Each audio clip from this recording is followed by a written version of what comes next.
அமெரிக்காவில் ஒரு நகைச்சுவையை சொல்லி சிரித்துக் கொண்டிருந்தார்கள். அந்த நகைச்சுவை என்ன தெரியுமா? பிரம்மனை நோக்கி 3 பேர் தவம் இருந்தார்கள். ஒருவன் அமெரிக்கன், இன்னொருவன் ரஷ்யன், மூன்றாமவன் இந்தியன். இந்த 3 பேரும் பிரம்மனை நோக்கி தவம் இருந்தார்கள். இவர்கள் நீண்டகால தவத்துக்கு அஞ்சியோ அல்லது இவர்கள் நீண்டகால தவத்தை சகிக்க முடியாமலோ பிரம்மன் பிரசன்னமானான். பிரம்மனை பார்த்து 3 பேரும் கேட்டார்கள், என் மகிழ்ச்சி என்றார்கள். எங்கள் தவத்துக்கு நீங்க மதிப்பளித்ததற்கு நன்றி என்றார்கள். பிரம்மன் கேட்டான், ஒரே நேரத்தில் 3 நாட்டினர் தவம் செய்கிறீர்களே, உங்களுக்கு என்ன வேண்டும்? அமெரிக்கன் சொன்னான், ஒரே ஒரு கேள்விக்கு பதில் வேண்டும் பிரம்மனே. என்ன? எப்போது உருப்படும் என் தேசம், எங்கள் அமெரிக்க தேசம்னு கேட்டான். ஏடு புரட்டி பார்த்தான் பிரம்மன். சொல்லிவிட்டு 2172 உன் தேசம் உருப்படும்னா. உடனே அமெரிக்கன் அழ ஆரம்பித்தான். ஏன் அழுகிறாய்? நல்ல செய்திதானே சொன்னேன். அதற்கு அமெரிக்கன் சொன்னான், 2172 என் தேசம் உருப்படுகிற போது அதை கண்டு களிக்க உண்டு பிழைக்க நான் உயிரோடு இருக்க மாட்டேனே, அதை நினைத்து அழுதேன் என்றான் அமெரிக்கன். ரஷ்யனை பார்த்து கேட்டான், உனக்கென்ன கேள்வி ரஷ்யனே? ரஷ்யன் சொன்னான், அதே கேள்விதான். அமெரிக்கன் கேட்ட அதே கேள்விதான். எப்போது உருப்படும் என் தேசம் என்று கேட்டான் ரஷ்யன். திருப்பி ஏடு புரட்டினான். ஏடு புரட்டி சொன்னான், 2207 உன் தேசம் உருப்படும். இவனும் அழுதான். ஏன்? என் தேசம் உருப்படுகிற போது நான் அதை பார்த்து மகிழ உயிரோடு இருக்க மாட்டேனே, அதை நினைத்து அழுகிறேன் என்றான். சரி சரி இந்தியனே, உனக்கு என்ன கேள்வி? இந்தியன் எழுந்தான். இந்த 2 பேரும் கேட்ட அதே கேள்விதான் பிரம்மனே, எப்போது உருப்படும் என் தேசம் என்றான். இப்போது பிரம்மன் அழ ஆரம்பித்தான். மற்ற 2 கேள்விகளை கேட்டு அமெரிக்கனும் ரஷ்யனும் அழுதார்கள். இவன் கேள்வியை கேட்டு பிரம்மன் அழுதான்.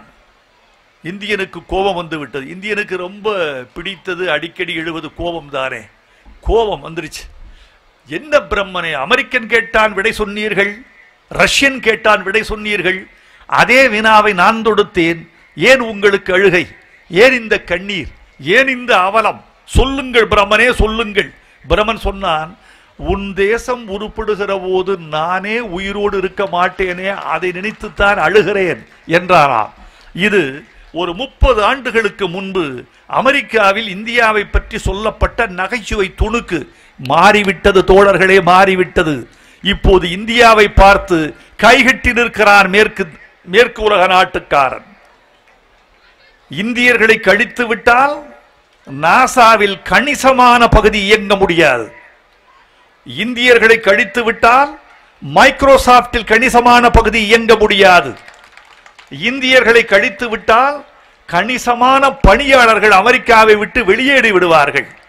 பில் கேட்ஸை பார்த்து கேட்டார்கள், உங்கள் அலுவலகத்தில் உங்கள் நிறுவனத்தில் இந்தியர்கள் மிகுதியாக இருக்கிறார்களே, நாளைக்கு இந்தியா வளர்ந்து உங்கள் நிறுவனத்தில் பணியாற்றுகிறவர்கள் எல்லாம் இந்தியாவுக்கு திரும்பி போய்விட்டால் என்ன ஆகும் உங்கள் நிறுவனம் என்று கேட்டார்கள். பில் கேட்ஸ் ரொம்ப குளிர்ச்சியாக சொன்னார். தன் வார்த்தைகளில் பனி தடவி சொன்னார், இந்தியாவுக்கு என் ஊழியர்கள் எல்லாம் இடம்பெயர்ந்து விட்டால் நான் ஒன்றும் கவலைப்பட மாட்டேன்.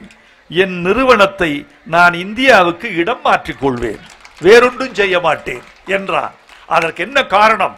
இந்தியர்களின் கல்வி, இந்தியர்களின் ஆங்கிலம், இந்தியர்களின் தொழில்நுட்பம், இந்த 3ம் உலக குடிமக்களாக இந்தியர்களை உயர்த்தி இருக்கிறது என்பதை இந்த புத்தக திருநாளில் நீங்கள் ஒரு பொன்மொழியாக, பழமொழியாக, கல்வெட்டாக எழுதிக் கொள்ள வேண்டும் என்று உங்களை நான் கேட்கிறேன்.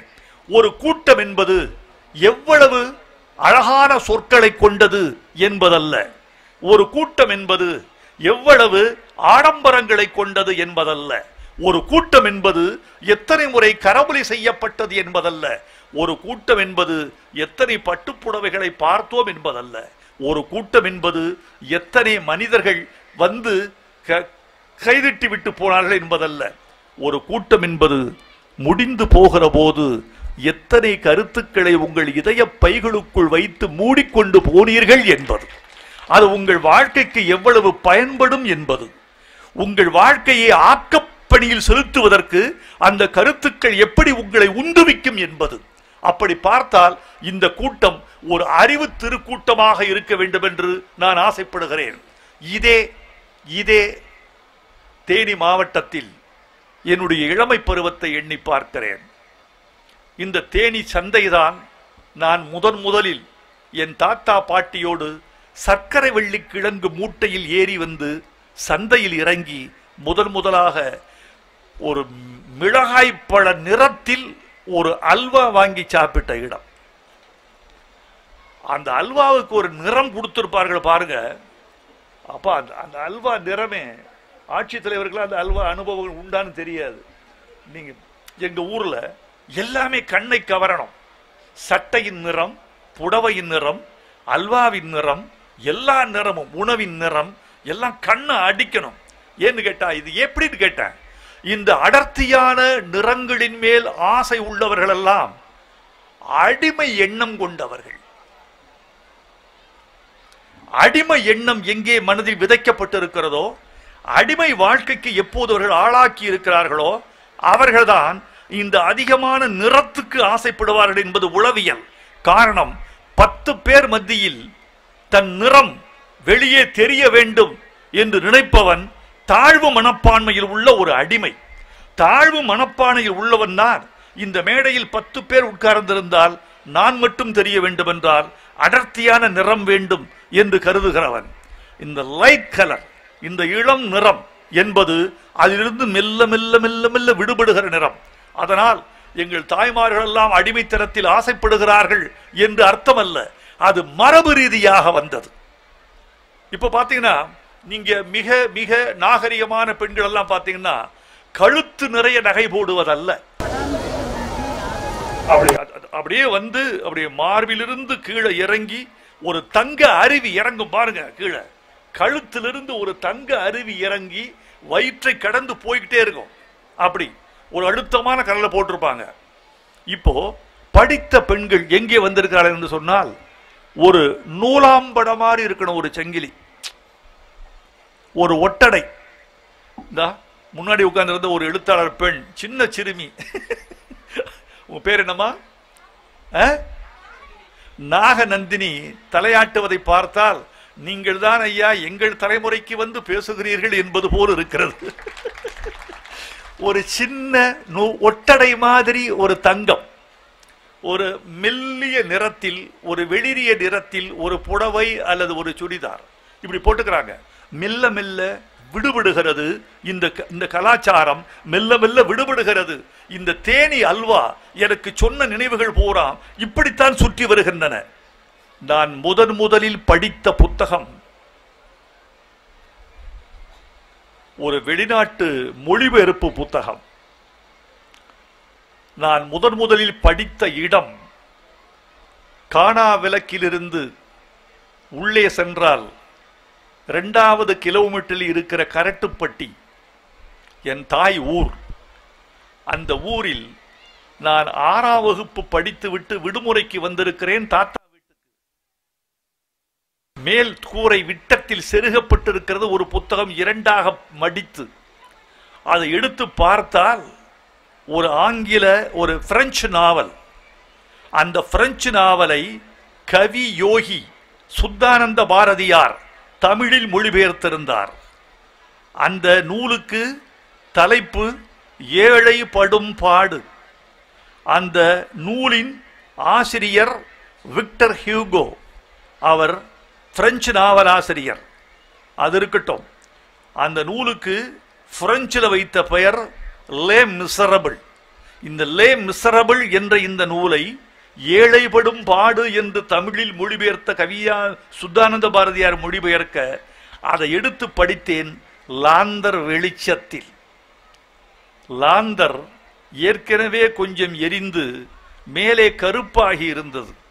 அந்த கரும் புகையை ஒரு பழைய அழுக்கு துணி வைத்து சாம்பல் போட்டு துடைத்து அதை பிரகாசம் செய்து அந்த லாந்தர் விளக்கின் வெளிச்சத்தில் இரவு தொடங்கி கோழி கூவ நான் முடித்தேன். அதுதான் நான் படித்த முதல் நாவல். அன்று என் நெஞ்சில் ஏற்றப்பட்ட புத்தக வாசிப்பு என்ற நெருப்பு இந்த 70 வயதில் எரிமலையாக வளர்ந்திருக்கிறதே தவிர அது சிம்னியாக குறைந்து விடவில்லை. இன்று ரொம்ப பெரிய, இன்னைக்கு ரொம்ப அற்புதமான நிகழ்ச்சி. இந்த மேடையில் என்னுடைய தாய்க்குலத்து தங்கங்கள் ஒரு 16-18 பேர்களுக்கு நான் இன்றைக்கு பொன்னாடை போர்த்து அவர்களுக்கு புத்தகம் பரிசு கொடுத்தேன் என்பதுதான். மகளிர் தினத்து அன்றைக்கு ஒரு 18 தேனி மாவட்டத்தின் படைப்பாளர்கள் பெண்களுக்கு நாம் மரியாதை செய்திருக்கிறோம் என்பதே நம்முடைய மிகப்பெரிய கௌரவமாக நான் நினைக்கிறேன். இதை நான் எதிர்பார்க்கவில்லை. இது அத்தனை பேருக்கு என்னுடைய வாழ்த்துக்கள். அந்த சகோதரிகளுக்கு நான் சொன்னேன், அம்மா, எழுத்து என்பது தொடர்ச்சி, வாசிப்பு என்பது தொடர்ச்சி.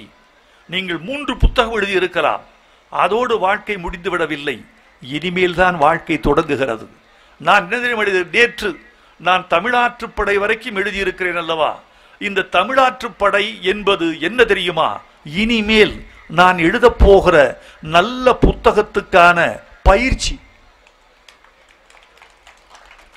நான் நாளை எழுத போகிற படைப்புக்கான பயிற்சி தான் நேற்று நான் எழுதிய புத்தகம். அந்த தமிழாற்றுப்படையில் நான் புரட்டி பார்க்கிற போது என் கண்ணுக்கு புலப்படுகிற தவறுகளை இன்னொரு படைப்பில் நான் செய்ய மாட்டேன். அதுதான் என் வளர்ச்சி, அதுதான் தமிழின் வளர்ச்சி, அதுதான் அறிவின் வளர்ச்சி என்று நான் கருதுகிறேன். உயிரோடு உள்ள போதே கவிஞர்களையும் எழுத்தாளர்களையும் படைப்பாளிகளையும் ஆசிரியர்களையும் மதித்து விடுங்கள் பெரியோர்களே. இந்த அறிவுஜீவிகளுக்கு வேறு என்ன தேவைப்படுகிறது? இந்த அறிவுஜீவிகளுக்கு நீங்கள் கொடுப்பது உங்கள் கழுத்தில் கிடக்கிற சங்கிலியை எடுத்து போட்டு விட வேண்டாம், உங்கள் மோதிரத்தை கிளத்தி கொடுத்து விட வேண்டாம், ஆளுக்கு 10,000 ரூபாய் நீங்க டிடி அனுப்ப வேண்டாம், வேறொன்றும் செய்ய வேண்டாம். நீங்கள் செய்வதெல்லாம் இந்த 18 பெண்களில் யாராவது ஒருவர் சாகித்ய அகாடமியும் நோபல் பரிசும் ஏன் புக்கர் பரிசும் வாங்கக்கூடிய படைப்பாளிகளாக ஏன் இருக்கக்கூடாது என்று வாழ்த்தி இந்த சபை ஒரு ஓங்கி கைதட்டினால் அந்த கைதட்டல் போதும் எங்கள் பெண்களுக்கு இவர்கள் முன்னேற. வீட்டில் இவர்களை எவ்வளவு விரும்புவார்கள் என்று எனக்கு தெரியாது. எழுத்தாளர்களை வீட்டில் விரும்ப மாட்டார்கள். நான் ரசம் கேட்டா இவன் நான் நவரசம் எழுதிக்கிட்டு இருக்கேன்னு சொல்றா சார். நான் ரசம் வச்சு கொடு, தொண்டை சரியில்லைன்னா இல்லை இல்லை கொஞ்சம் பொருட்கள், ஒரு அத்தியாயத்தை முடித்து விடுகிறேன். பிரியாணி போட சொன்னா இவ வேற என்னமோ செஞ்சுக்கிட்டு இருக்கா. பிடிக்காது, மாமியார்களுக்கு பிடிக்காது. ஏன்? நாங்கள்லாம் எங்களுக்கு எழுத தெரியாதோ, அது வேணாங்கிறதுன்னு விட்டுட்டோம் என்று சொல்லுவார்கள். உண்மையாகவே எழுத்தாளராக இருக்கிற ஆண், எழுத்தாளராக இருக்கிற ஒரு ஆண் மிக மிக பாவம். எழுத்தாளராக இருக்கிற பெண் மிக மிக மிக மிக மிக மிக பாவம். இந்த மிக மிக பாவங்களை தாண்டித்தான் இவர் எழுத வேண்டியிருக்கிறது. நீங்கள் வாழ வேண்டும். எழுத்தாளர்கள் எந்த காலத்திலேயுமே மதிக்கப்பட்டதில்லை. பாரதியாரை மதித்தீர்களா? புதுமை பித்தனை மதித்தீர்களா? மேல்நாட்டில் ஒரு கதை உண்டு. ஃபிர்தௌசி என்ற ஒரு கவிஞன், அவனுக்கு பல் முளைப்பதற்கு முன்பே சொல் முளைத்து விட்டது என்று விமர்சகரால் எழுதப்பட்ட ஒரு மகா கவிஞன் ஃபிர்தௌசி, பாரசீக கவிஞன். அந்த ஃபிர்தௌசி வறுமையில் இருந்தான். தன் படைப்புகளுக்கு ஒரு பரிசாக மன்னன் சுல்தானிடம் ஒரு கடிதம் எழுதினான். நான் வறுமையில் இருக்கிறேன், எனக்கு ஒரு பல்லக்கு நிறைய பொன் அனுப்ப முடியுமான்னு கேட்டான். ஃபிர்தௌசியினுடைய பெருமை சுல்தானுக்கு தெரியாது. கல்லாதவர்கள் இருக்கக்கூடிய தேசத்தில் கற்றவர்கள் மதிக்கப்பட மாட்டார்கள். எந்த தேசத்தில் கற்றவர்கள் மதிக்கப்படுகிறார்களோ அந்த ஆட்சி அறிவுள்ள ஆட்சி என்று பொருள். அந்த அரசன் அறிவுள்ள அரசன் என்று பொருள். இன்றைக்கு தமிழகத்தை ஆண்டு கொண்டிருக்கிற என்னுடைய அருமை சகோதரர் தளபதி ஸ்டாலின் அவர்கள் தமிழகத்தினுடைய தமிழ் எழுத்தாளர்களையும் கவிஞர்களையும் படைப்பாளிகளையும் அறிந்து மதிக்கிறார் என்றால் அறிவுள்ள தந்தைக்கு பிறந்த அறிவுள்ள தமிழன் என்பதனால் அவரை நாம் போற்றுகிறோம். சாகித்ய அகாடமி வாங்குகிற படைப்பாளிகளுக்கெல்லாம் அவர் ஒரு திட்டம் வைத்திருக்கிறார். சாகித்ய அகாடமி விருதோ ஞானபீட விருதோ அல்லது அரசின் உயரிய விருதோ பெற்றுக்கொண்டிருக்கிற எல்லாருக்கும் ஆளுக்கு ஒரு வீடு அரசாங்கத்தால் வழங்கப்படும். அந்த வீடு அவர்கள் விரும்புகிற ஊரில் விரும்புகிற தளத்தில் அமையக்கூடும் என்று அறிவித்திருக்கிறார். என்ன தெரியுமா? கள்ளிக்காட்டு இதிகாசத்துக்கு நான் சாகித்ய அகாடமி பெற்ற பொழுது எனக்கு வழங்கப்பட்ட தொகை 50,000. இன்றைக்கு ஒரு சாகித்ய அகாடமி பெற்ற ஒரு எழுத்தாளருக்கு வழங்கப்படுகிற தொகை 1,00,000. நான் அந்த 50,000 வாங்கி வந்து எந்த ஊரில் நான் முதலாக ஒரு நாவல் படித்தேனோ அதே கரட்டுப்பட்டியில், அதே என் தாய் பிறந்த ஊரில் ஒரு சின்ன மருத்துவமனை சொந்த பணத்தை இட்டு அந்த பணத்தையும் போட்டு ஒரு சின்ன மருத்துவமனை எங்கள் ஊருக்கு கட்டி கொடுத்தேன். எங்கள் வடுகபட்டி மருத்துவர் என் அருமை நண்பர் செல்வராஜ் அவர்களை நீங்கள் தினந்தோறும் சென்று பார்த்து வர வேண்டும் என்று சொன்னேன். தினந்தோறும் சென்று வைத்தியம் செய்து வந்தார். அது நடந்தது. ஆனால் இன்றைக்கு ஒரு சாகித்ய அகாடமி பரிசுக்கு 1,00,000 ரூபாய் டெல்லியில் தருகிறார்கள். 2 கோடி ரூபாய் தளபதி ஸ்டாலின் தருகிறார். ஒரு வீட்டின் மதிப்பு 2 கோடியாக இருந்தாலும் அதை அரசு ஏற்றுக்கொள்கிறது. அதற்கு முத்திரை கட்டணத்தையும் அரசே செலுத்துகிறது. இது வல்லவோ தமிழ் எழுத்தாளர்களை மதிக்கிற ஆட்சி. அந்த ஆட்சிக்கு என் வாழ்த்துக்களையும் தளபதி ஸ்டாலின் அவர்களுக்கு என் நன்றியையும் தெரிவித்துக் கொள்கிறேன். என் சகோதரிகளே, உங்களில் யாராவது இன்னும் 5 ஆண்டுகளில் ஒரு சாகித்ய அகாடமி பரிசு வாங்குகிற போது உங்களுக்கும் 2 கோடி ரூபாய் மதிப்பில் ஒரு வீடு இருக்கிறது என்பதை எண்ணிக்கொண்டு நீங்கள் எழுத வேண்டும் என்று சொல்லுகிறேன். வீட்டுக்காக எழுத வேண்டாம். இந்த சமூகம் வீடு பேறு அடைய வேண்டும் என்று எழுதுங்கள். அதில் தான் உங்களுக்கு வெற்றி இருக்கிறது.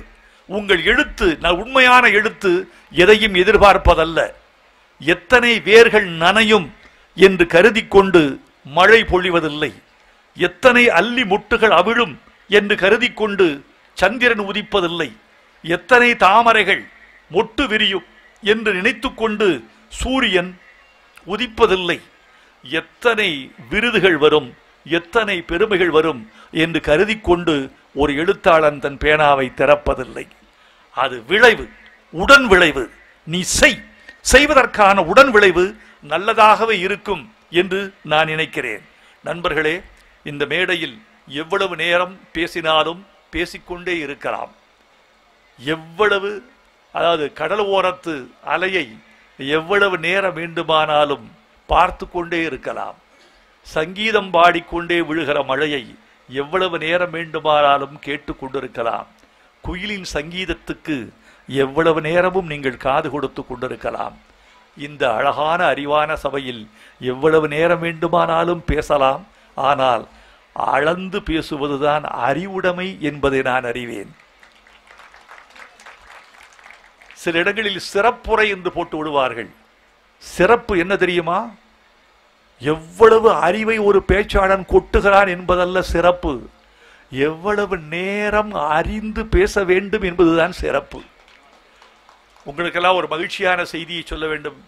நான் மாவட்ட ஆட்சித்தலைவரை காண வேண்டும் என்று நினைத்தேன். அவர் இப்போது வந்துவிட்டார் என்பதில் எனக்கு ஒரு மகிழ்ச்சி. மாவட்ட ஆட்சித்தலைவரின் ஏற்பாடுகள் ரொம்ப அபாரம். இப்போதுதான் வந்திருக்கிறார். இங்கு வந்து இந்த மண்ணினுடைய அறிவு தளங்கள் எங்கெங்கே இருக்கின்றன என்பதை துப்பறிந்து அவர்களை எல்லாம் இந்த விழாவுக்கு பயன்படுத்தி இந்த முதல் புத்தக திருவிழாவையே இவ்வளவு உயரத்துக்கு கொண்டு வந்த உங்களை நான் பாராட்டுகிறேன். இன்னும் தொடர்ந்து நீங்கள் நல்ல திருப்பணிகள் செய்ய வேண்டும். எங்கள் மக்கள் அன்பானவர்கள், எங்கள் மக்கள் அறிவானவர்கள். ஒரே ஒரு விஷயம் சொல்கிறேனப்பா, எவ்வளவு மதிக்கிறீர்களோ அதை போல 2 மடங்கு உங்களை மதிப்பார்கள். ரொம்ப சென்சிட்டிவ் மக்களும் கூட, ரொம்ப கொஞ்சம் கூர்த்த மதி உள்ளவர்களும் கூட, ரொம்ப சுயமரியாதை பார்க்கிறவர்களும் கூட, நீங்கள் ஒரு புன்னகை செய்யுங்கள், அவர்கள் சிரிப்பையே கொட்டி விடுவார்கள். நீங்கள் ஒரே ஒரு நியாயமான தாளில் கையெழுத்து போடுங்கள், தங்கள் வாழ்க்கையை எழுதி கொடுத்து விடுவார்கள். எங்கள் அன்பான மக்கள், இந்த மக்களுக்கு அறிவு பெருக வேண்டும், அன்பு பெருக வேண்டும். நாளை இந்த மண்ணிலிருந்து நிறைய IAS அலுவலர்கள், IPS அலுவலர்கள், விஞ்ஞானிகள் வர வேண்டும். இதோ இந்த கூட்டத்திற்கு வந்து போன மாணவ கண்மணிகளில் யார் ஐன்ஸ்டீன்? யார் அறிவார்? யார் எடிசன்? யார் அறிவார்? யார் நியூட்டன்? யாருக்கு தெரியும்? யார் இந்திரா காந்தி? யாருக்கு தெரியும்? யார் மேடம் கியூரி? இருக்கலாம். அந்த விதைக்குள்ளே ஒளிந்திருக்கிற விருட்சங்களை நீங்கள் அறிய மாட்டீர்கள், விதைதான் அறியும். ஒன்றே ஒன்று, நீங்கள் பிள்ளைகளை நம்புங்கள், பிள்ளைகளுக்கு மதிப்பு கொடுங்கள், பிள்ளைகளுக்கு நீங்கள் பேரன்பு செலுத்துங்கள். எந்த புற்றில் எந்த பாம்போ என்று பார்க்காதீர்கள், எந்த பூவில் எந்த தேனோ என்று பாருங்கள். அவர்கள் உங்களுக்கு பயன்படுவார்கள். வந்திருக்கிற பெருமக்களே, வந்திருக்கிற யாரும் வெறுங்கையோடு திரும்பி செல்லக்கூடாது.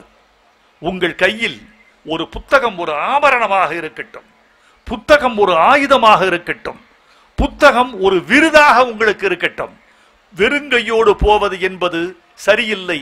புத்தகத்தை வாங்கி கொண்டு செல்லுங்கள், உங்கள் வாழ்க்கை நிறைவு பெறும். ஒரு தலைமுறைக்கு நீங்கள் சேர்த்து வைக்கிற மிகப்பெரிய சொத்து புத்தகமாக இருக்கும். வாழ்க புத்தக கண்காட்சி, வளர்க எங்கள் தமிழ் மக்கள், வெல்க ஏற்பாட்டாளர்கள் என்று வாழ்த்தி விடைபெறுகிறேன். நன்றி, வணக்கம். கவிஞர் தான் சொல்லுவார், புத்தகம் என்பது அட்டை போடப்பட்ட அமுதம் என்று சொல்லுவார். புத்தகம் எப்படிங்க அட்டை போடப்பட்ட அமுதமா இருக்கும்? இந்த ஒப்புமை உங்களுக்கு புரியுதா? புத்தகம் என்பது அட்டை போடப்பட்ட அமுதம். எப்படி அமுதம் குடித்தவனை நீண்ட நாள் வாழ வைக்குமோ அதுபோல புத்தகம் படித்தவனை நீண்ட நாள் வாழ வைக்கும் என்பதற்காகத்தான் அது அட்டை போடப்பட்ட அமுதம் என்று கவிஞர் எழுதினார். ஏன் எப்படி அதை படிச்ச உடனே நமக்கு ஆயுள் கூடும் அதனால டாக்டர் பிரிஸ்கிரிப்ஷன் எழுதி வச்சிருக்கிறாரு? இல்ல இல்ல, அது ஏதோ ஒரு கதை, ஏதோ ஒரு கவிதை, ஏதோ ஒரு கட்டுரை தானே எழுதப்பட்டிருக்கிறது.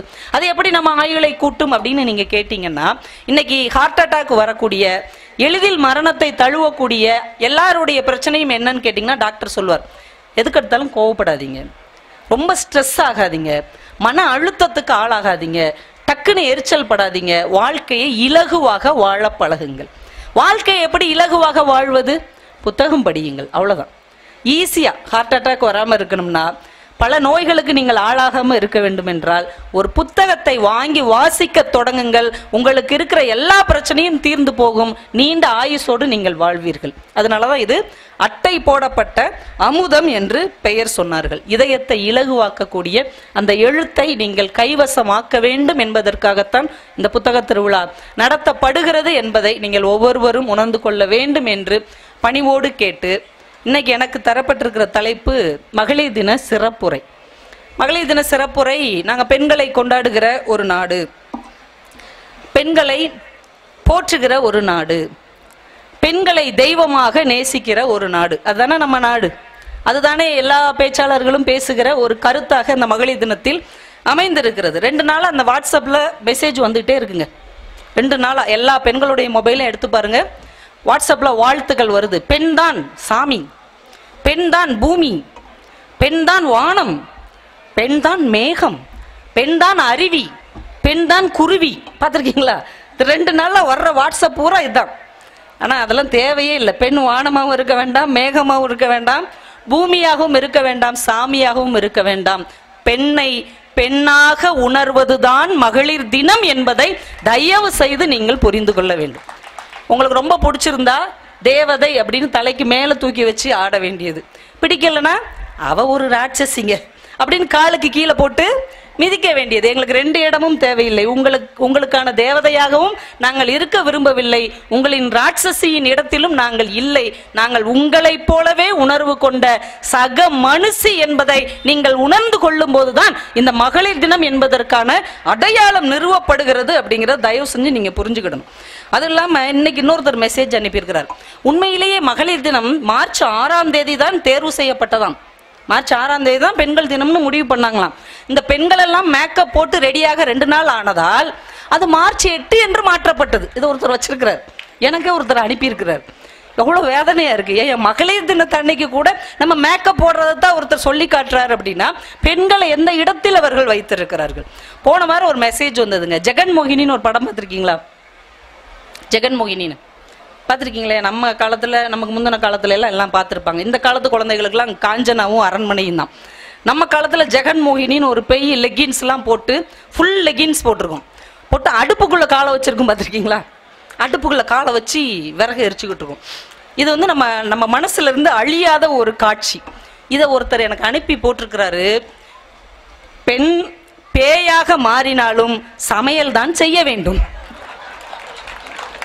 ஏங்க, அவ பேயா போயிட்டா, அவ வானத்துல பறக்கலாம், தலைகீழ நிக்கலாம், ஒரு ஜீப்பை இப்படி தூக்கி போட்டு எரியலாம். அல்ல, பெண் பேயா போனா கூட அவ விறகுக்கு பதிலாக காலை விட்டு அடுப்பு எரிக்கணும், சமையல் செய்ய வேண்டும் என்று நம்மளை யார் நிர்பந்திக்கிறார்கள்? இது எத்தனை வருஷம் கழிச்சு நமக்கு தெரியுது பாருங்க.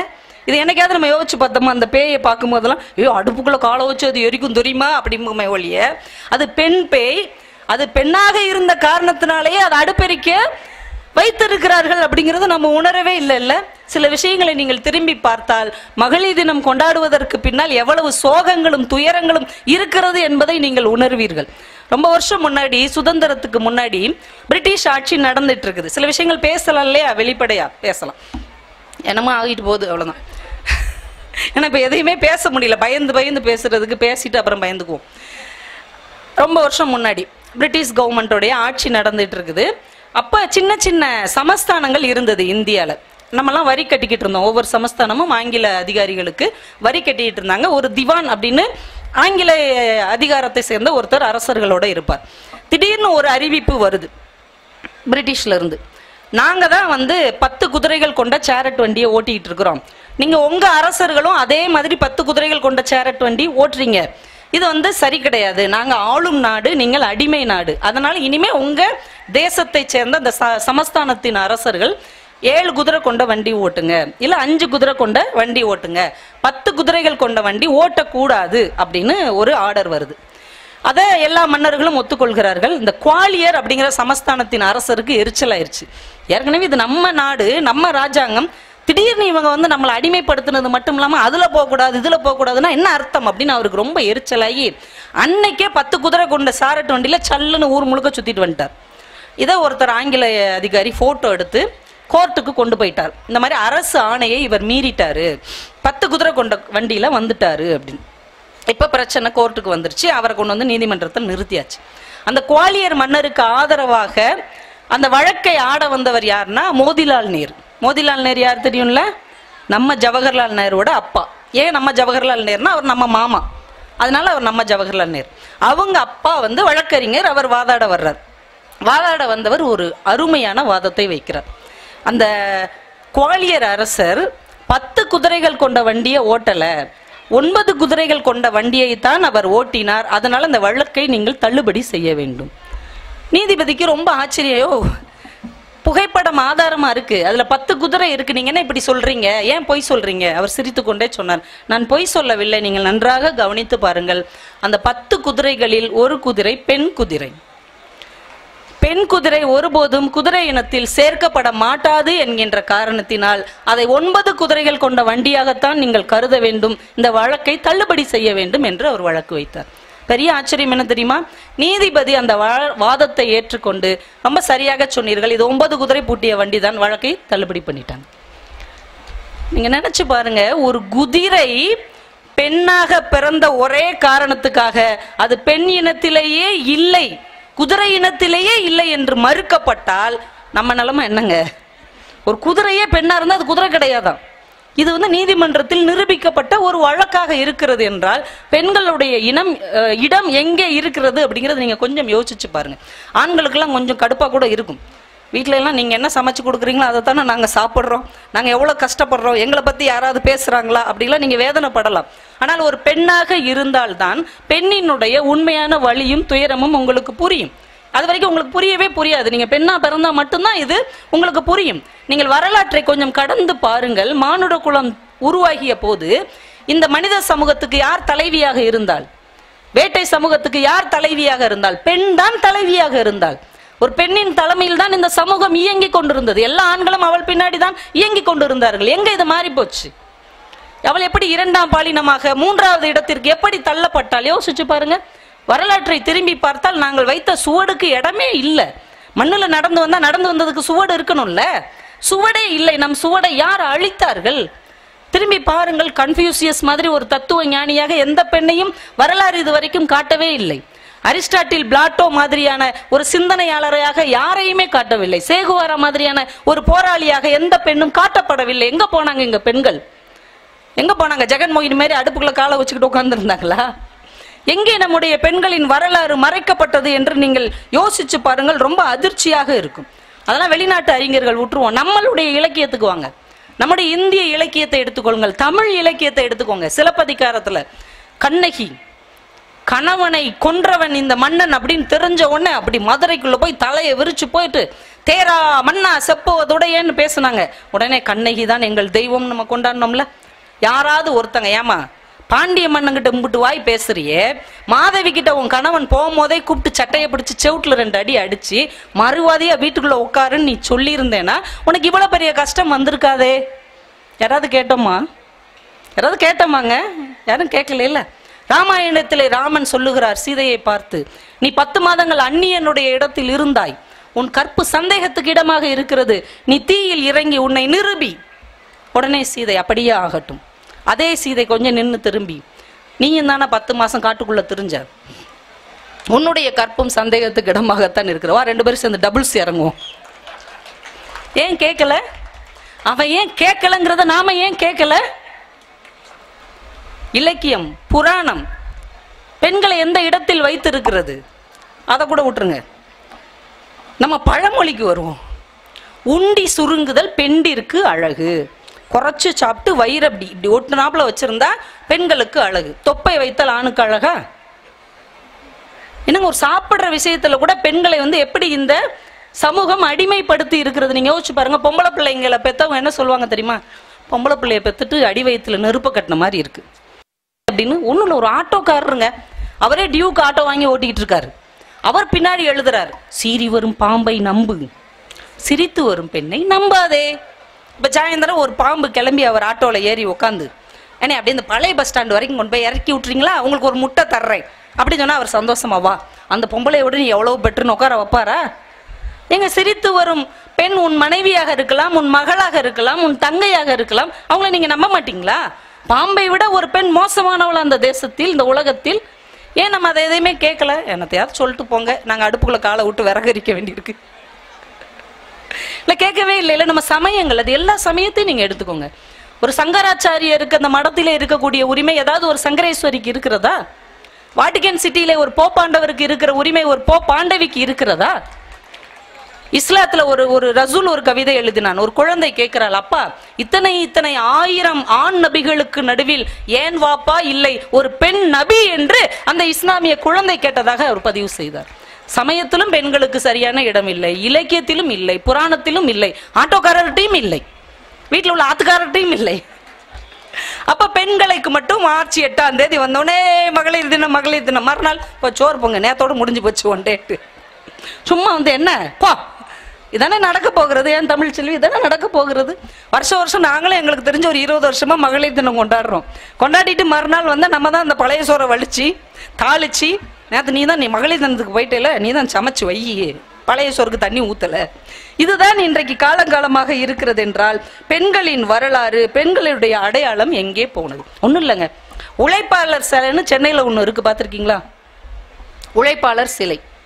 அதுல எத்தனை உழைப்பாளர் இருப்பாங்க பார்த்துருக்கீங்களா? அந்த சிலையில எத்தனை பேர் இருப்பாங்க? சரியா சொன்னவங்களுக்கு நம்ம கலெக்டர் மேடம் ஏதாவது பிரைஸ் தருவாங்க. 5 பேர் நினைக்கிறேன், 5 பேர் நினைக்கிறேன். கரெக்டா தெரியல எனக்கு. நான் பார்த்தவர்கள் 7 பேர் இருக்கிறாங்களா? 7 பேர். அவர் சொன்னதே சரின்னு வச்சுக்கோ, தொப்பிலாம் போட்டிருக்காரு. பாலு மகேந்திரா மாதிரி இருக்கிறார். அதனால நீங்க சொன்னது கரெக்டா, நீங்க சொன்னதா தான் நான் சொல்றேன், இதை நான் சொல்லலை. வர உடனே கவிதா ஜவஹர் தப்பாக சொன்னார்னு யாராவது யூடியூப்ல போடுவாங்க. இப்படியெல்லாம் பேசிய பேச்சாளர் அப்படின்றாங்க. நம்ம ஒண்ணுமே பேசியிருக்க மாட்டோம். அப்ப 7 பேர் உழைப்பாளர் சிலையில உழைத்து கொண்டு இருக்கிறார்கள். அந்த 7 பேரும் யாரு? ஆண்கள். எங்க 7 பேர் சிலை செதுக்குனீங்களேங்க, அதுல ஒரு பெண் உழைப்பாளியை செதுக்க வேண்டும் என்று ஏன் ஒருத்தருக்கு கூட தோணல? பெண் உழைக்கலையா? கட்டட வேலையில் அவ இல்லையா? வயல் வேலையில இல்லையா? ஆண்கள் செய்கிற எல்லா கடினமான வேலையிலும் அவள் தன்னை நிர்பந்தித்துக் கொண்டிருக்கிறாளே, ஒரு பொம்பளையை கொண்டு வந்து அந்த இடத்துல நிப்பாட்டணும் என்று ஏன் யாருக்கும் தோன்றவில்லை? பெண்களை எந்த இடத்தில் நம்மளுடைய நாடு, இந்த உலகம், நம்முடைய தமிழ் தேசம் வைத்திருக்கிறது என்பதை நீங்கள் யோசித்து பார்த்தீர்கள் என்றால் இந்த மகளிர் தினத்துக்கு பின்னால் என்ன இருக்கிறது அப்படின்னே நமக்கு ஒரு பெரிய கேள்வி வரும். ஆனால் எங்களுக்கு எந்த அடையாளமும் இல்லை என்பதை கூட ஒரு பெண் அடையாளப்படுத்தி இருக்கிறாள். 1913 விவேக போதினி அப்படின்னு ஒரு இதழில் அம்மணி அம்மாள்னு ஒருத்தங்க ஒரு கதை எழுதியிருக்காங்க, சிறுகதை. அவங்க தான் தமிழின் முதல் சிறுகதை எழுத்தாளர் அப்படின்னு பதிவு செய்யப்பட்டிருக்கிறார்கள். அந்த கதைக்கு என்ன பேர் தெரியுமா? சங்கல்பமும் சம்பவமும். சங்கல்பம்னா என்ன? உறுதியான ஒண்ணு, லட்சிய மாதிரியான ஒண்ணு. சம்பவம்னா என்னன்னா சர்வசாதாரணமா கடந்து போகலாம். முந்தா நாள் கூட இப்படி ஒரு சம்பவம் நடந்துச்சு அப்படிம்போம்ல, அப்படி சர்வசாதாரணமா கடந்து போறது சம்பவம். சங்கல்பம் என்பது உறுதியான லட்சியமான முக்கியமான ஒண்ணு. சங்கல்பமும் சம்பவமும் இந்த கதைக்கு தலைப்பு. இந்த கதை என்னன்னா, ஒரு பெரிய சவுக்கு தோப்பு இருக்கு, ஒரு கடற்கரையை ஒட்டிய சவுக்கு தோப்பு. அங்க நிறைய மரங்கள் வான் உயர வளர்ந்துருக்கு. திடீர்னு யாராவது கப்பல்ல வருவாங்க 10 பேர். எந்தெந்த மரம்லாம் நல்ல மரமா இருக்கோ அதெல்லாம் ஒரு ஸ்டார் அடையாள குறி போடுவாங்க. அதெல்லாம் வந்து வெட்டிட்டு படகு செய்யறதுக்கு, நாற்காலி செய்யறதுக்கு, கட்டில் மேஜை செய்யறதுக்கு தகுதியான மரங்கள் அடையாள குறி போடுவாங்க. மத்தியானத்துக்கு மேல வேலைக்காரங்க இந்த மரம் வெட்டிகள்லாம் வந்து அந்த மரத்தை வெட்டி கப்பல்ல ஏற்றி கொண்டு போயிடுவாங்க. ஆனா ஒரே ஒரு மரத்துக்கு மட்டும் ஒரு கனவு இருந்தது. நாமளும் மற்றவங்க மாதிரி ஒரு படகா, ஒரு மேஜையா, ஒரு நாற்காலியா, ஒரு ஜன்னலா ஒரே இடத்துல இருந்துடக்கூடாது. காலத்தால் அழியாதபடிக்கு நம்ம ஏதாவது ஒன்னா மாறணும் அப்படின்னு இது ஒரே சொல்லிக்கிட்டே இருந்தது. அதுக்கு 2 ஃப்ரெண்ட்ஸ், ஒரு அணிலும் ஒரு குருவியும் அந்த மரத்துக்கு நண்பர்கள். அவங்க கிட்ட ஒரே சொல்லுது, நான் மட்டும் சாதாரணமா இந்த மாதிரிலாம் வெட்டுப்பட்டு சாகக்கூடாது, என்னுடைய மரணத்துக்கு ஒரு அர்த்தம் இருக்க வேண்டும், என்னுடைய கனவு நிறைவேற வேண்டும், நான் காலத்தால அழியாத ஒன்னா மாறணும். ஏன்னா உயிரையே கொடுக்குறோம், அந்த கொடுக்குற உயிர் வந்து நிலைச்சு நிக்கணும். அப்படி ஒரு பொருள் அவங்க செஞ்சாங்கன்னா நீங்க வந்து என்கிட்ட சொல்லுங்க, நான் என்னை வெட்ட அனுமதிக்கிறேன்னு சொல்லும். அது வரைக்கும் யார் ஸ்டார் போட்டாலும் இந்த அணிலும் குருவியும் வந்து அழிச்சு விட்டுட்டு போயிடும். ஒரு நாள் பேப்பர் தயாரிப்பதற்காக ஒரு குழு வந்து இறங்குறாங்க. இந்த மரங்களை வெட்டி பேப்பர் தயாரிக்க போறோம், காகிதம் தயாரிக்க போறோம். உடனே அணிலும் குருவியும் ஓடி வந்து சொல்றாங்க, இது வரைக்கும் வந்தவங்களாம் நாற்காலி மேசதுதான் செஞ்சாங்க, ஆனா இப்போ வந்திருக்கிறவங்க மரங்களை வெட்டி கூழாக்கி பேப்பர் செய்ய போறாங்க, உன்னுடைய கனவு நிறைவேற போகுதுன்னு நாங்க நினைக்கிறோம். அப்படியா? பேப்பர்னா என்ன, காகிதம்னா என்ன அப்படின்னு அந்த மரம் கேக்குது. காகிதம்னா தெரியாதா? ராமாயணம் காகிதம், மகாபாரதம் காகிதம், குரான் காகிதம், பைபிள் காகிதம். இதெல்லாம் காகிதமா அவங்க நினைக்க மாட்டாங்க. அவங்க வீட்டுல காலகாலமாக வைத்து கடவுளாக வழிபடுவார்கள். அது ஒரு காப்பியம், அது காவியம், வெறும் காகிதம் கிடையாது. அப்படியே சந்தோஷமாயிருச்சு மரம். பரவாயில்ல, இத்தனை வருஷம் காத்திருந்ததுக்கு ஒரு அர்த்தம் கிடைத்திருக்கிறது அப்படின்னு இன்னைக்கு எனக்கு நட்சத்திர குறி போட்டாங்கன்னா நீங்க அழிக்காதீங்க, நான் சந்தோஷமா சாகுறேன், நானும் ஒரு காப்பியமாக மாறப்போகிறேன்னு பந்தாவா சொல்லிடுச்சு. அதே மாதிரி வந்தாங்க, மரத்தை வெட்டுனாங்க, சின்ன சின்ன சின்ன துண்டா நறுக்குனாங்க, அதை ஒரு மிஷின்ல போட்டு கூழா ஆக்குனாங்க, காய வச்சாங்க. அப்படி வலிக்குது, அந்த மரத்துக்கு வேதனையா இருக்கு. ஆனாலும் அது தன் வேதனையை தாங்கி கொண்டே இருக்கிறது. நம்ம அழியாத ஒன்றாக மாறப்போகிறோம், நம்முடைய கனவு நிறைவேற போகிறது, நம்மளுடைய லட்சியம் உறுதியடைய போகிறதுன்னு எல்லா வழியும் தாங்கிக்கிட்டே இருக்கு. அதே மாதிரி அச்சடிக்கிறாங்க காகிதம். ஆனா அது நினைச்ச மாதிரி அதை ஒரு ராமாயணமாகவோ பைபிளாகவோ குரானாகவோ அவங்க அடிக்கல, ஒரு நாவலாகவோ அடிக்கல. மறுநாளைக்கான செய்தித்தாளாக அதை அடிக்கிறார்கள். அடிச்சு அந்த பேப்பரை தூக்கி எறிகிறாங்க. அதை ஒருத்தர் எடுத்து இப்படி இப்படி படிக்கிறார். அப்புறம் அவர் இன்னொரு இடத்துல போடுறார். இன்னொருத்தர் அதை எடுத்து 2ஆ கிழிக்கிறார். சம்சாவை வாங்கி வைக்கிறாரு, 2 உளுந்த வடையை வாங்கி வைக்கிறாரு, இப்படி புளிகிறாரு. அதை சாப்பிட்டு மறுபடியும் இதை சுருட்டி குப்பை தொட்டியில போட்டு போயிடுறார். இந்த கதையை அம்மணி அம்மாள் முடிக்கிறார்கள். இப்படியாக ஒரு மரத்தின் உன்னதமான கனவு வெறும் சம்பவமாக மாறி போனது. இந்த கதை என்பது ஒரு மரத்தை பற்றிய கதை இல்லை நண்பர்களே. மரத்தை போல மரத்து போன ஒரு பெண்ணின் கனவுகளும் இப்படித்தான் குப்பையில் எறியப்படுகிறது என்பதற்கு 1913 அம்மணி அம்மாள் தன்னுடைய சங்கல்பம் எப்படி வெறும் சம்பவமாக மாறியது என்று பதிவு செய்திருக்கிறார். இன்னைக்கு வரைக்கும் நிலைமை எப்படி இருக்கிறது? ஆனா தேனி மாவட்டத்தை உண்மையிலே பாராட்ட வேண்டும். கிட்டத்தட்ட 15-20 பெண் படைப்பாளர்கள் ஒரு கவி பேரரசு வைரமுத்துவிடம் கம்பீரமாக நின்று அவர்கள் தங்களுடைய படைப்பை கொடுக்கிற அளவுக்கு உயர்ந்திருக்கிறார்கள் என்றால் தேனி மாவட்டத்து மக்களுக்கு உண்மையிலேயே பெரிய கைதட்டல் கொடுக்கலாம். அவங்களுடைய கனவு ஓரளவாவது நிறைவேறி இருக்கிறது இல்லையா? நம்ம ஏதோ ஒரு இடத்தில் நம்முடைய அடையாளத்தை பதிவு செய்திருக்கிறோம் என்கின்ற ஒரு சூழலை அந்த சகோதரிகள் அடைந்திருப்பார்கள். பொதுவாக அந்த பெண்கள் மீதான சமூக பார்வை எப்படி இருக்கு தெரியுமா? ஏன்னா எப்ப பார்த்தாலும் இவங்க ஒண்ணுமே சுதந்திரம் கிடைக்கல இப்படியே பேசுறாங்கன்னு நீங்க நினைக்காதீங்க. இந்த பெண்கள் மீதான சமூக பார்வை எப்படிங்கிறதுக்கு ஒரு ஜென் கதை ஒண்ணு படிச்சேன். கொஞ்சம் நேரத்துல முடிச்சிருவோம். 2-3 விஷயம் தான். ஒரு ஜென் கதை. ஒரு ஜென் துறவிகள் ஒரு 4 பேர் காட்டுக்குள்ள வாழ்ந்துட்டு இருக்கிறாங்க, ஞானம் அடைந்தவர்கள். தானும் ஒரு ஜென் துறவியாகணும்னு ஒரு இளைஞன் போறார். நானும் உங்களை மாதிரி ஒரு துறவியாகணும், என்ன பண்ணணும்?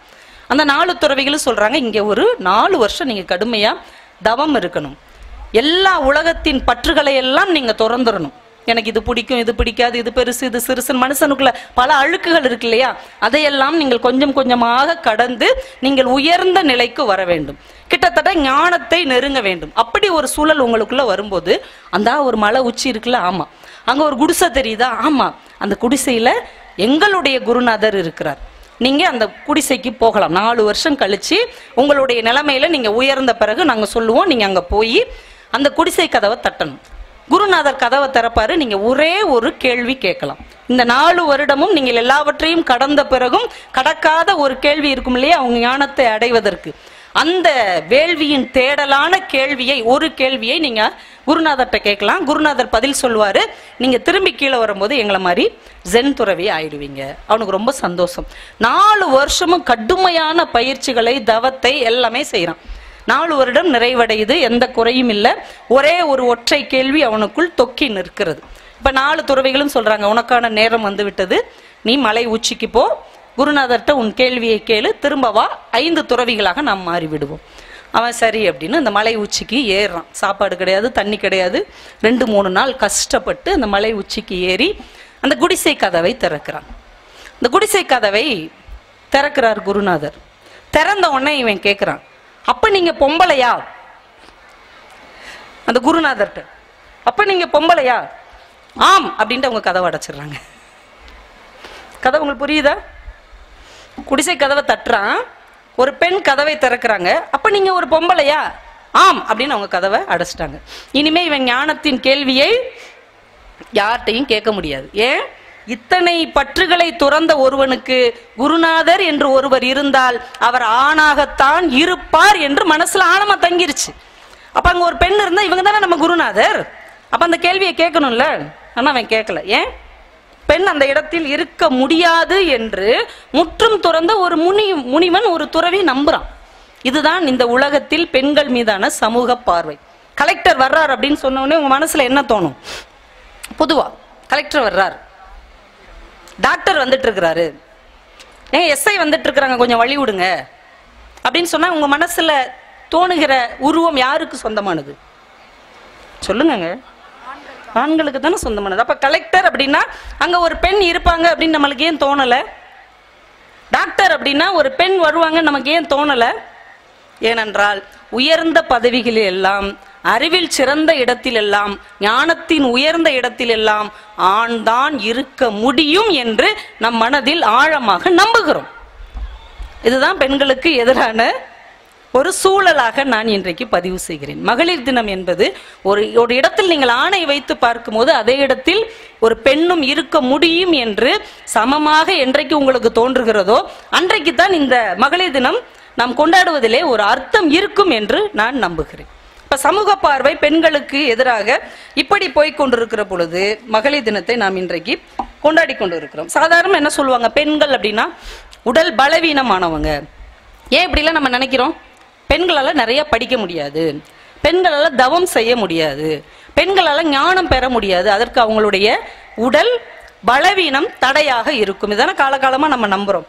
ஆனால் சமீபத்தில் நடந்த ஒரு 2 விஷயங்களை நான் சொல்லிட்டு போறேன். உத்தரப்பிரதேசத்துல 1988 பிறந்தவங்க அருணிமா சின்ஹா அப்படின்னு ஒரு பெண். 1988, அப்ப வயசு இப்ப அவங்களுக்கு எவ்வளோன்னு பாத்துக்கோங்க. அவங்க ஒரு சிறந்த வாலிபால் பிளேயர், ரொம்ப மிகச்சிறந்த வாலிபால் பிளேயர். அவங்கள மாதிரி யாராலையும் விளையாட முடியாது. நிறைய மேட்ச்ல விளையாண்டு ஜெயிச்சிருக்கிறாங்க. அவங்களுடைய வெற்றிக்கு அடையாளமா டெல்லியில அவங்களுக்கு வேலை கிடைக்க போகுது. அதுக்கான ஒரு இன்டர்வியூ அட்டன் பண்றாங்க. லக்னோ ட்ரெயின்ல போய் இன்டர்வியூ அட்டன் பண்ணிட்டு திரும்ப வரும்போது அந்த நைட்டு நேரம் அந்த ட்ரெயின்ல ஏறி நிக்கிறாங்க. சுத்தி 4-5 ஆண்களா இருக்கிறாங்க. இரவு நேர பயணம். ட்ரெயின்ல ஒரு வாலிபால் பிளேயர், நேஷனல் பிளேயர், அரசாங்க வேலைக்கு தேர்வு செய்யப்பட்ட ஒரு விளையாட்டு வீராங்கனை ட்ரெயின்ல உட்காந்து வந்துட்டு இருக்கிறாங்க. நம்ம இந்தியால நம்ம ஜனங்களுக்கு மத்தியில நேரம் ஆக ஆக அவங்க கழுத்துல போட்டிருக்க தங்கச்சங்கிலி சுத்தி இருந்த 4 ஆண்களுக்கு உறுத்தி கொண்டே இருக்கிறது. அவங்க பக்கத்துல வந்து அந்த செயினை கழட்டி கொடுத்துரு அப்படிங்கிறாங்க. தர முடியாது அப்படிங்கிறாங்க. இப்ப வாக்குவாதம் கைகலப்பாக மாறுகிறது. 4 ஆண்கள் சேர்ந்து அவங்களை அடிக்க பார்க்குறாங்க. இவங்க ஒரு வீராங்கனைங்கிறதுனால திருப்பி அவங்கள தாக்குறாங்க. கொஞ்ச நேரத்தில் என்ன ஆகுதுன்னா, அந்த 4 ஆண்களும் கழுத்தில் இருக்கிற சங்கிலியை பறிச்சுட்டு அவங்கள அப்படியே ஓடிக்கொண்டிருக்கிற ட்ரெயின்ல இருந்து படியில இருந்து அப்படியே தூக்கி எறிஞ்சிடுறாங்க. அடுத்த தண்டவாளத்தில் போய் அவங்க நங்குன்னு தலையில மோதி விழுந்துடுறாங்க. அப்படியே மயங்கிடுறாங்க. விடிகிற நேரத்தில் கொஞ்சம் கொஞ்சமாக நினைவு திரும்புகிறது. எந்திரிச்சிடலான்னு நினைக்கிறாங்க. அடுத்த ட்ரெயின் வேகமாக வருது. தண்டவாளத்தில் இவங்க கால் இருக்குது. 2 கால் மேலேயும் ட்ரெயின் ஏற்றி கூழாக்கிட்டு போயிடுச்சு. விடிய விடிய கதறிக்கிட்டே இருக்கிறாங்க. காலையிலுக்கு அப்புறம் அந்த கிராம மக்கள் அந்த பக்கம் வந்து இவங்க சத்தத்தை கேட்டு கொண்டு போய் மருத்துவமனையில் அட்மிட் பண்ணுறாங்க. டாக்டர் சொல்கிறாரு, 2 கால்களும் கூழாக போயிடுச்சு, முட்டிக்கு கீழே. இனிமேல் ஒன்றும் பண்ண முடியாதுமா, இனிமேல் நீ வாலிபால் நினச்சி கூட பார்க்க முடியாது. அந்த பொண்ணு அப்படியே அழுதுகிட்டே இருக்கா. இனிமேல் செயற்கை காலோடு தான் நீ நடக்க வேண்டும். இந்த சம்பவம் 2011 நடக்குது.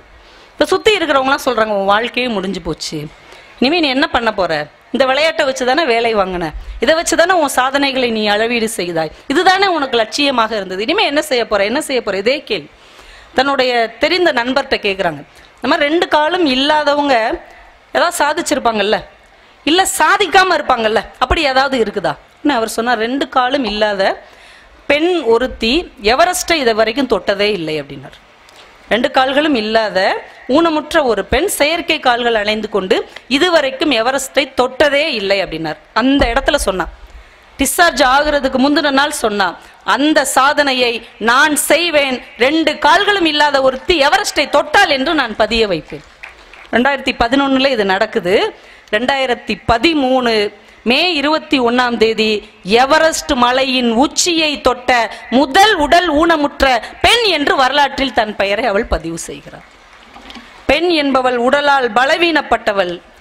பெண் என்பவள் தன் உடல் குறையால் லட்சியங்களை அடைவதற்கு தடை செய்யப்பட்டவள் என்கின்ற எண்ணத்தை அழித்து உடைத்து பெண்ணால் எதையும் சாதிக்க முடியும் என்று இந்த மண்ணில் இன்றைக்கும் பெண்கள் நிரூபித்துக் கொண்டிருக்கிறார்கள்.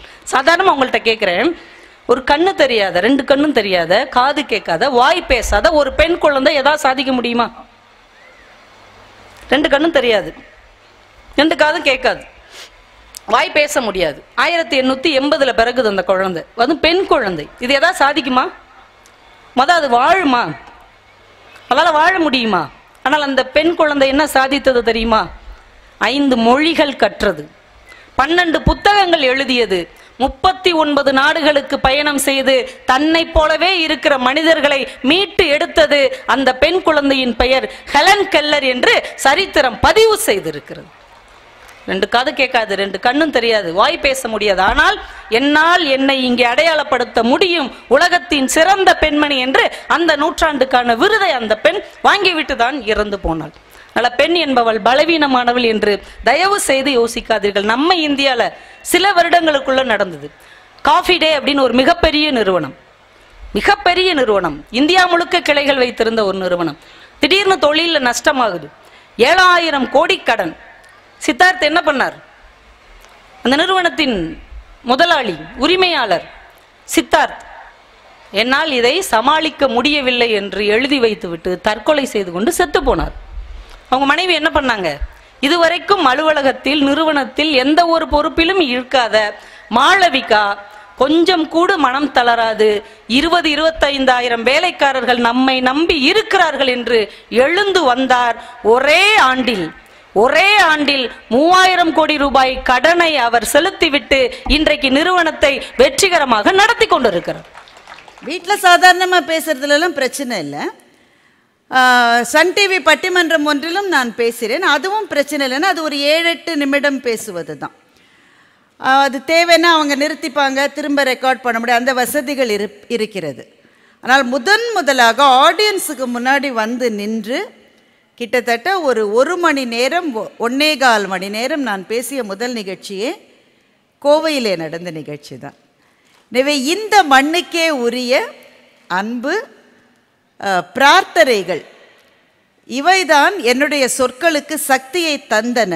தமிழ்நாடு முழுவதிலும் உலகம் முழுவதிலும் இருக்கிற தமிழர்கள், எல்லா நம்பிக்கைகளை மதங்களை சார்ந்தவர்கள் செய்த பிரார்த்தனைகளுக்கான பலனாகத்தான் உங்கள் முன்னே நான் நிற்கிறேன் என்பதனால் நீங்கள் உள்ளிட்ட அனைத்து சொந்தங்களுக்கும் என்னுடைய நன்றியை இந்த இடத்திலே திரும்பவும் காணிக்கையாக்கிக் கொள்வதிலே மகிழ்ச்சி அடைகிறேன்.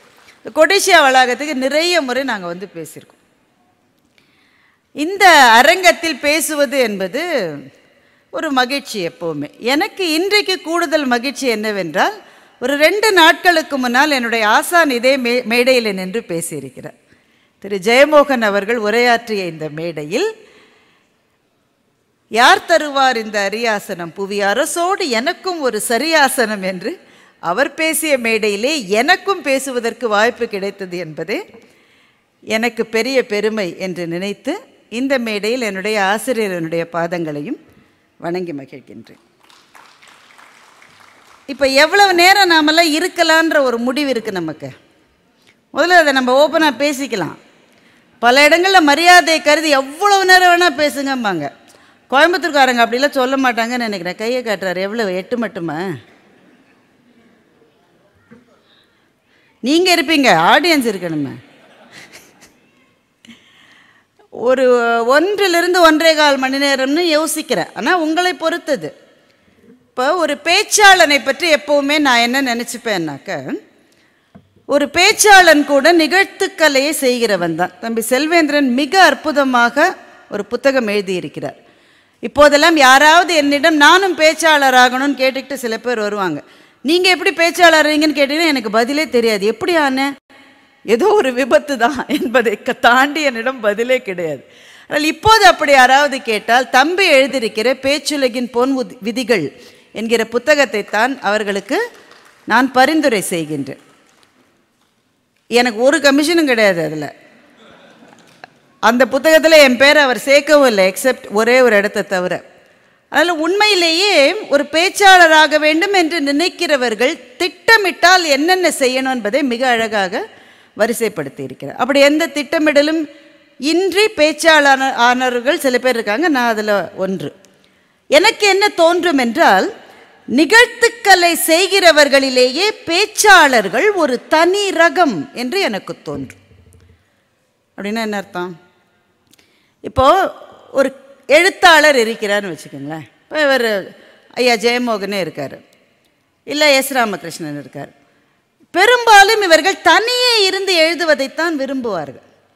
சுற்றி ஒரு 10,000 பேர் அங்கிட்டும் இங்கிட்டும் போய் அப்படி சத்தம் போட்டுக்கிட்டு என்ன பண்ணுறேன் இதெல்லாம் கேட்டுக்கிட்டு இருந்தால் எழுதுகிறவர்களுக்கு தனியாக ஒரு இடம். அதுக்குதான் சில சினிமா பாடலாசிரியர்கள் பேங்காக்கு போயினா பாட்டு எழுதுகிறாங்க. தனிமையில் இருந்தால் தான் பாட்டு வருன்றது. அவர்கள் தனியாக இருந்து தான் அந்த படைப்பூக்கத்தை கொடுக்க முடிகிறது. ஒரு சிற்பி தனியாக தான் அவனால் செய்ய முடியும். ஒரு 5 பேர் டைட் க்ளோஸ்அப்பில் இந்த மாதிரி கேமரா வச்சுருந்தா அவனால் செதுக்கவே முடியாது. ஓவியனும் அப்படித்தான். தனியாக இருக்கிற போது அவனுடைய அந்த கலைத்திறமை இன்னமும் விகசிக்கும். இப்போ இசைக்கலைஞர்கள் கூட அவர்கள் கூட்டத்தின் முன்பு பாடுவதை விரும்புவார்கள். ஆனால் சாதகம்னா தனியாக தான் செய்யணும். ஒரு நடனக்கலைஞர் கூட மனச்சோர்வு இருந்தால் ஒரு நடராஜரனுடைய சிலைக்கு முன்னால் தனியே நின்று நடனம் ஆடுவதைத்தான் விரும்புவார்கள். மகத்தான சமையல் கலைஞர்கள் தனியே இருந்து தான் சமைப்பார்கள். ஆனால் இந்த உலகத்திலே ஒரே ஒரு கலைஞன் அவன் மாத்திரம் தனியாக தன்னுடைய கலையை செய்தால் அவனை ஹாஸ்பிட்டலில் சேர்த்துருவாங்க. அது பேச்சாளர். எனக்கு மனசே சரியில்லை, எங்கள் வீட்டில் நான் தனியாக பேசுகிறேன்னா ஹாஸ்பிட்டலில் சேர்த்துருவாங்க. நேற்று மட்டும் நல்லா தான் இருந்தாங்க. தனியாகவே நிகழ்த்த முடியாத ஒரு நிகழ்த்துக்கலை உண்டென்றால் அது பேச்சு மாத்திரம்தான். அதற்கு நிச்சயமாக 2 பேர் தேவை. பேசுபவர், கேட்கிறவர். கேட்கிறவர் ஒருவராயிருக்கலாம், 10 பேராயிருக்கலாம், 1000 பேராக இருக்கலாம். ஆனால் கேட்கிறவர் என்று ஒருவர் இருக்கிற போதுதான் பேச்சு என்பது முழுமையடைகிறது. என்ன காரணம்? தமிழ்நாட்டிலே இருக்கிற நிறைய பேச்சாளர்களை நீங்கள் கேட்டு பாருங்கள். செல்வேந்திரன் நிறைய பேர் நேர்காணல் கூட செய்திருக்கிறார். அவர்களினுடைய சில பேச்சுக்களின் சில பகுதிகளை அவர்களால் மறக்கவே முடியாது. மிகச்சிறந்த பகுதியாக இருக்கும். அதை கேட்டது கூட ஞாபகம் இருக்கும். ஒரு 20 வருஷம் முன்னாடி அவங்க பேசுகிறத நான் கேட்டேன், கலைஞர் பேசுகிறத கேட்டேன், இல்லாட்டா சத்யமூர்த்தி ஐயா அவர்கள் பேசுவதை நான் கேட்டேன், பாரதிதாசன் நேர பேசி நான் கேட்டிருக்கேன். அப்படி சொல்லுகிறவர்கள்லாம் மறக்கவே முடியாது அந்த பேச்சு. ஒரு பேச்சினுடைய மிகச்சிறந்த பகுதியாக எது இருக்கிறதோ நான் உங்களுக்கு சொல்லுகிறேன், அது ஏற்கனவே தயாரிக்கப்பட்ட பகுதியாக இருக்கவே முடியாது. எல்லா பேச்சாளரும் கொஞ்சம் தயாரிச்சுட்டு தான் வருவாங்க. நான் அதெல்லாம் எதுவும் தயாரிப்பதெல்லாம் நம்பாதீங்க. ஒரு தயாரிப்பு எல்லாருக்கும் இருக்கும். ஆனால் ஒரு பேச்சின் மிகச்சிறந்த பகுதியாக ஏற்கனவே தயாரிக்கப்பட்ட ஒரு பகுதி இருக்காது. அது அந்த இடத்தில் பேசுகிறவருக்கும் கேட்பவர்களுக்கும் இடையே நடக்கிற ஏதோ ஒரு ரசாயனத்தாலே அந்த இடத்தில் அதுவரை சிந்திக்காத சில செய்திகள், அதுவரை பேசப்படாத சில வார்த்தைகள், அதுவரை எண்ணிக்கூட பார்க்க முடியாத சில சிந்தனைகள் மேடையிலே வருகிற போது எதனால் வருகிறது என்றால், பேச்சாளன் நல்ல பேச்சாளன் என்பதனால் அல்ல, கேட்கிறவர்கள் ஆர்வத்தோடும் விருப்பத்தோடும் இருக்கிற போதுதான் அந்த மிகச்சிறந்த பேச்சினுடைய பகுதி வர முடியும். இன்றைக்கு ஒருவேளை கோயம்புத்தூர் புத்தக கண்காட்சியில் நான் நன்றாக பேசினேன், அப்படி சில பகுதிகள் இருந்தது என்றால் அது என்னால் அல்ல, அது உங்களால் தான். அப்படின்றத எப்படி நிரூபிப்பீங்க?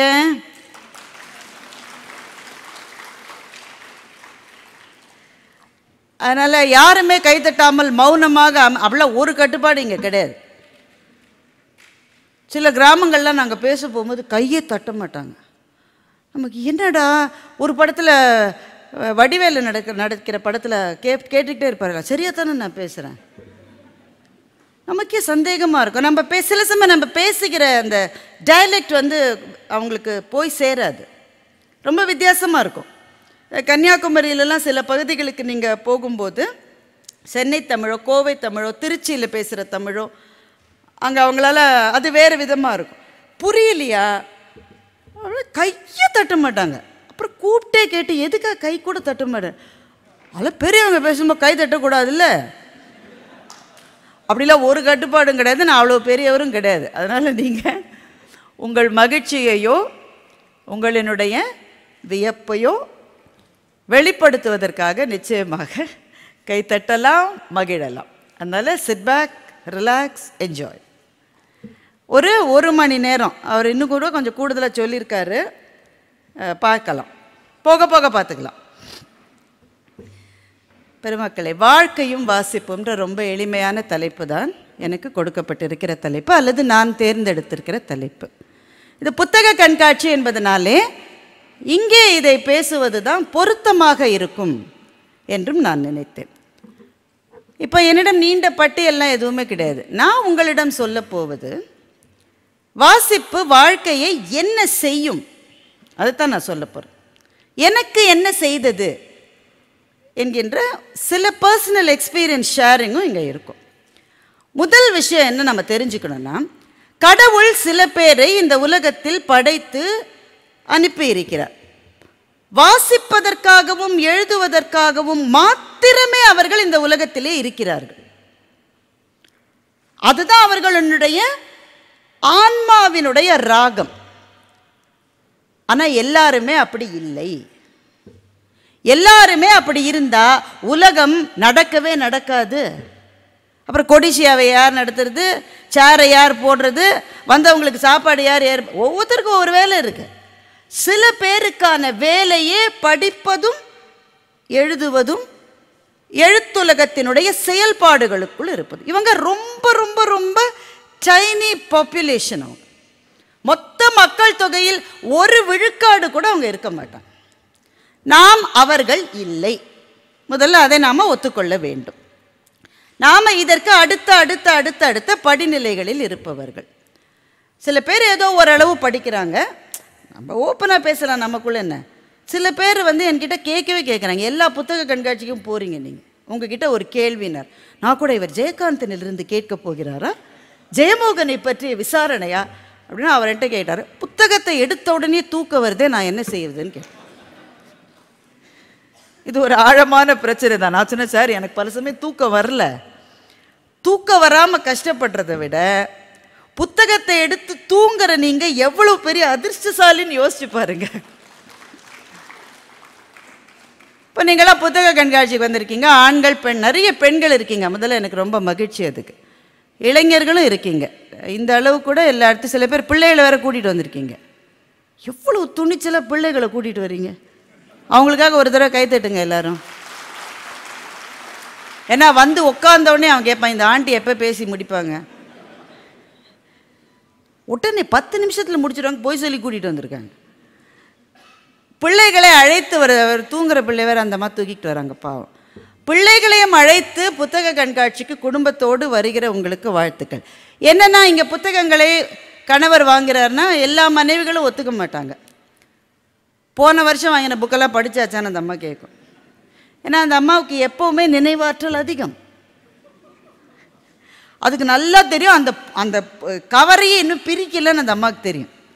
அதெல்லாம் படிச்சுட்டு அப்புறம் இந்த வருஷம் வாங்கலான்னு அந்த அம்மா சொல்லும். ஆனால் இவர் இதையும் அதையும் சேர்த்து படிக்கிறேன், அடுத்த வருஷம் கோயம்புத்தூர் புக் ஃபேருக்குள்ளே எல்லா புக்கையும் படிச்சிடுறேன்னு எல்லாத்துமேலேயும் சத்தியம் பண்ணி வந்தவங்க இருக்காங்க. புத்தகங்களை படிக்க வேண்டும் என்று விருப்பம் இருக்கிறது அல்லவா, அதுவே இந்த படியில் ஏறுகிற முதல் தளம். அதுதான் அது விருப்பமே இல்லை, அதெல்லாம் நமக்கு வராது சார், வேலை இல்லாதவன் தான் சார் செய்வான் என்கிட்டயே சொல்கிறான் நான் படிச்சுட்டு இருக்கும்போது. சில பேர் அப்படி நினைக்கிறாங்க, அவர்கள் நினைப்பில் தவறு இல்லை. அப்போ எதுக்காக வாசிக்க வேண்டும்? சில பேர் சொல்கிறான் அது இல்லாமலே நான் நல்லா தானே இருக்கேன்றான். சில பேர் சொல்கிறான் நான் எடுத்த உடனே எனக்கு தூக்கம் வருதுன்றான். சில பேர் பேசுகிறேன் கேட்குறாங்க, நீ வாங்கினதெல்லாம் படிக்கிறியா, எதுக்கு சும்மா சும்மா வாங்கி வெட்டியை வச்சிருக்கேன்னு கேட்குறாங்க. இந்த 3 கேட்டகரியும் இருக்கோமா இல்லையா நமக்குள்ள சொல்லுங்கள். அது ஃபஸ்ட்டு இருக்காங்க. எல்லாம் 3 கேட்டகரி இருக்குது. நான் சொன்ன முதல் கேட்டகரி படிப்பதற்காக அவர்கள் இருக்காங்க, அவங்க எண்ணிக்கையில் மிக குறைந்தவர். அப்போ படிக்காமலேயே பல பேர் வாழ்கிற போது படிப்பதனால் என்ன கிடைக்கிறது என்ற கேள்வி வருகிறதா இல்லையா? கஷ்டமான கேள்விகளை நாம் கேட்க வேண்டும். கஷ்டமான கேள்விகளை கேட்கிற போதுதான் சரியான பதில்கள் நமக்கு கிடைக்கும். ஒரு புத்தக கண்காட்சியில இருந்து படிப்பதனால என்ன கிடைக்கிறது இந்த அம்மா பேசுறாங்களே நினைக்காதீங்க. இசடோரா ராபி என்கின்ற ஒரு நோபல் பிசிக்ஸ்ல நோபல் பரிசு வாங்கிய ஒரு அறிஞர். அவர் எல்லாரும் கேட்பாங்கல்ல, எவ்வளவோ சயின்டிஸ்ட் இருக்காங்க, உங்களுக்கு எப்படி பரிசு கிடைச்சது? எங்கள் அம்மா தான் காரணம். பல பேர் சொல்கிற பதில் அதுதான், எங்கள் அம்மா தான் காரணம். அப்படி உங்கள் அம்மா என்ன, அவங்களும் ஃபிசிக்ஸ் ப்ரொஃபஸரா? அதெல்லாம் ஒன்றும் கிடையாது.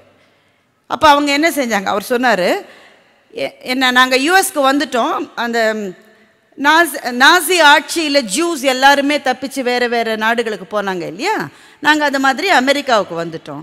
ஒவ்வொரு நாளும் பள்ளியிலிருந்து நான் வீட்டுக்கு போன உடனேயே எங்கள் அம்மா என்கிட்ட ஒரு கேள்வி கேட்பாங்க. நம்மளாம் என்ன கேள்வி கேட்போம்? எலுமிச்சை சோறு தின்னியா இல்லையா? தின்னியா? தின்ன. ரமேஷ்க்கு கொடுத்தியா? கொஞ்சம் கொடுத்தேன். உங்கள் அப்பா மாதிரி இருக்காதுன்னு எவ்வளோ தூரம் வந்துட்டு சொல்லியிருக்கேன்.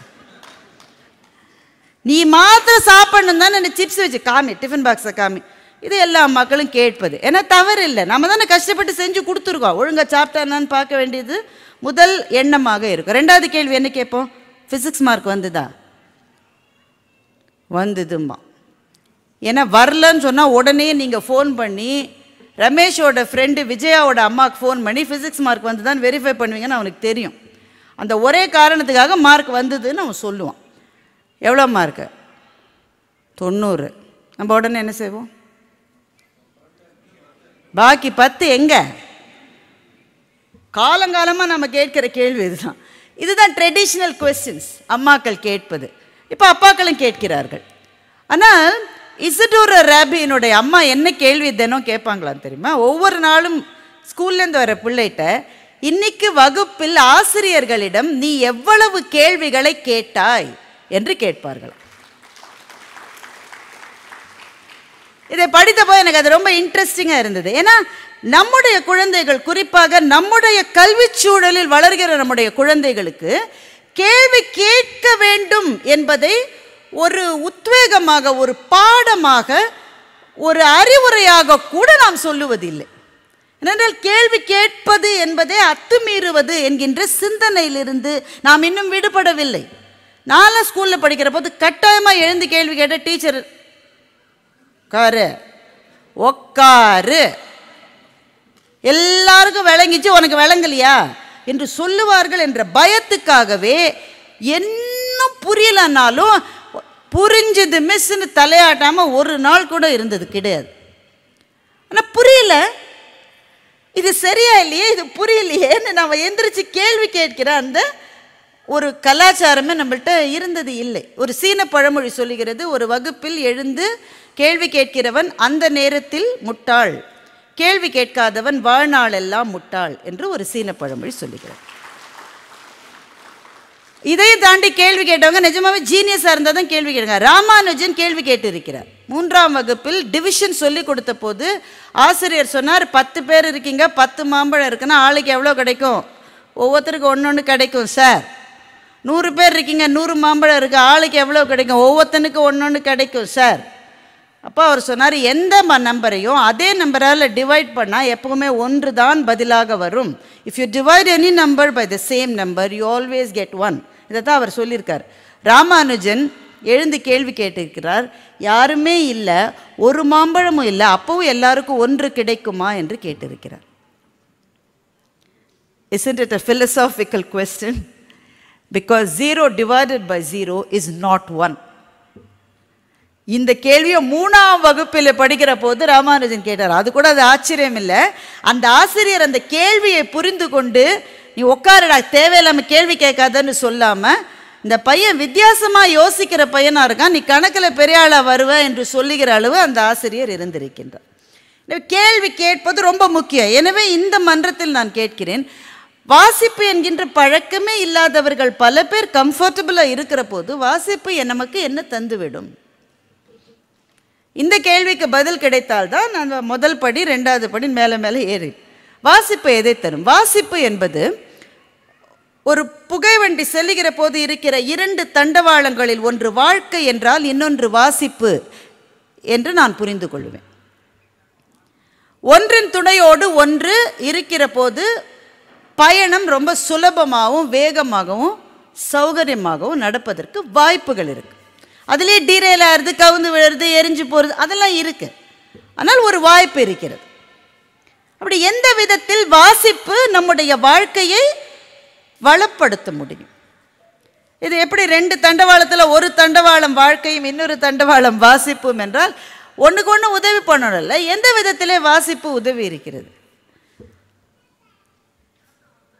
நிறைய சமயங்களில் வாழ்க்கை நம்ம ஏதோ ஒரு இக்கட்டான நிலையில் கொண்டு நிறுத்துகிற போது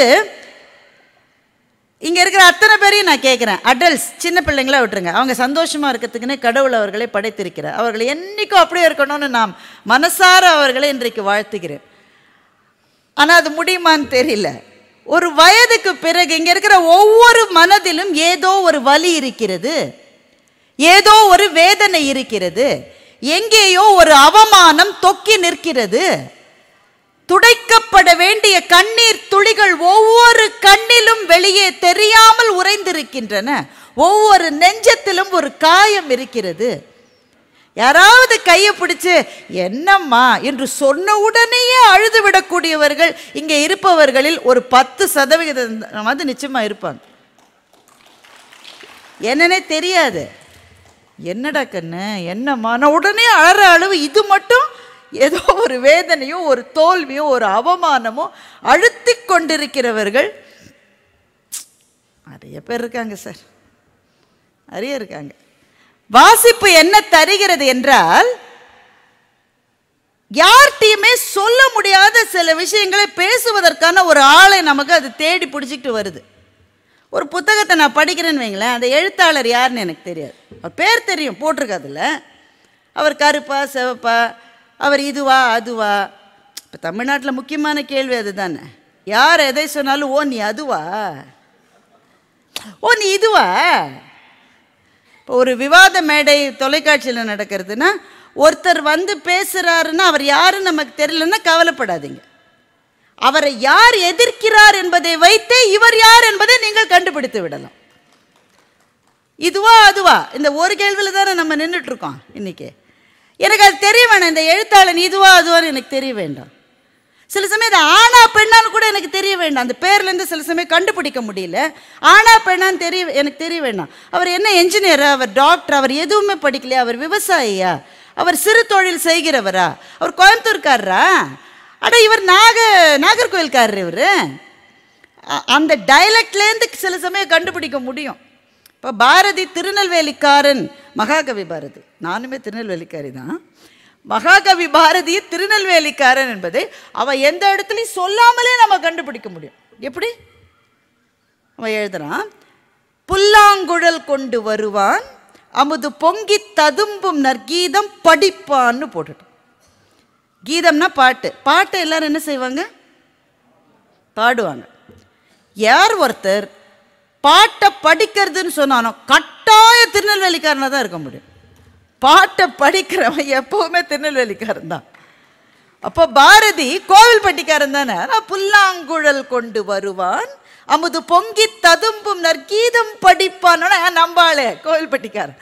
அப்போ அவரை அறியாமலேயே அவர்கள் வெளிப்படுத்துகிற அந்த சில அடையாளங்களை தவிர ஒரு எழுத்தாளன் யார் என்று எனக்கு தெரிந்திருக்க தேவையில்லை.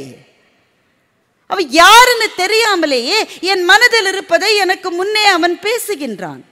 அந்த இடத்தில் அந்த எழுத்தாளனும் நானும் மாத்திரமே இந்த உலகத்தின் நித்திய சத்தியங்களாக அந்த நேரத்திலே இருக்கின்றோம். எங்களை சுற்றி இருக்கிற யாருமே இல்லாவிட்டாலும் நான் அந்த எழுத்தாளனோடு இருக்கிற நேரத்தில் என்னுடைய காயங்களுக்கு மருந்து கிடைக்கிறது, என்னுடைய கேள்விக்கு ஒரு பதில் கிடைக்கிறது. நான் இனிமேல் என்ன செய்ய வேண்டும் என்ற பாதையினுடைய கீற்று வெளிச்சம் எனக்கு தெரிகிறது என்றால் அதுதான் வாசிப்பு என்னுடைய வாழ்க்கைக்கு கொடுப்பது. கொஞ்சம் கஷ்டமான விஷயத்துலேருந்து ஆரம்பிக்கிறேன். ஏன்னா எப்பவுமே கஷ்டமானதை முதல்ல பண்ணிட்டோன்னா போகிறவங்க அப்பவே போயிடுவாங்க இல்லையா? சாமுவல் பெக்கெட் என்று ஒரு ஆங்கில எழுத்தாளர். ரொம்ப நேரம் இல்லாமல் சீக்கிரமாக சொல்லிட்டு போயிடுறேன். நான் அதெல்லாம் ரொம்ப டீப்பாக சொல்ல வேண்டிய மேடைகள் வேறு.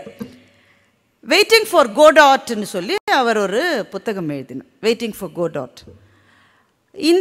அது ஒரு ட்ராமாவாக வந்தது, நாடகமாக வந்தது. அவர் எழுதினது ட்ராமா ஸ்கிரிப்ட் தான். இந்த வெயிட்டிங் ஃபார் கோடாட்டில் அந்த நாடகம் உலகம் முழுக்க ஓடு ஓடு ஓடு ஓடுன்னு ஓடிச்சு. அமெரிக்காவில் ஓடுது. அவரே ஃப்ரெஞ்சிலையும் எழுதி இங்கிலீஷில் எழுதக்கூடியவர், 2 மொழியை எழுதக்கூடிய எழுத்தாளர் அவர்.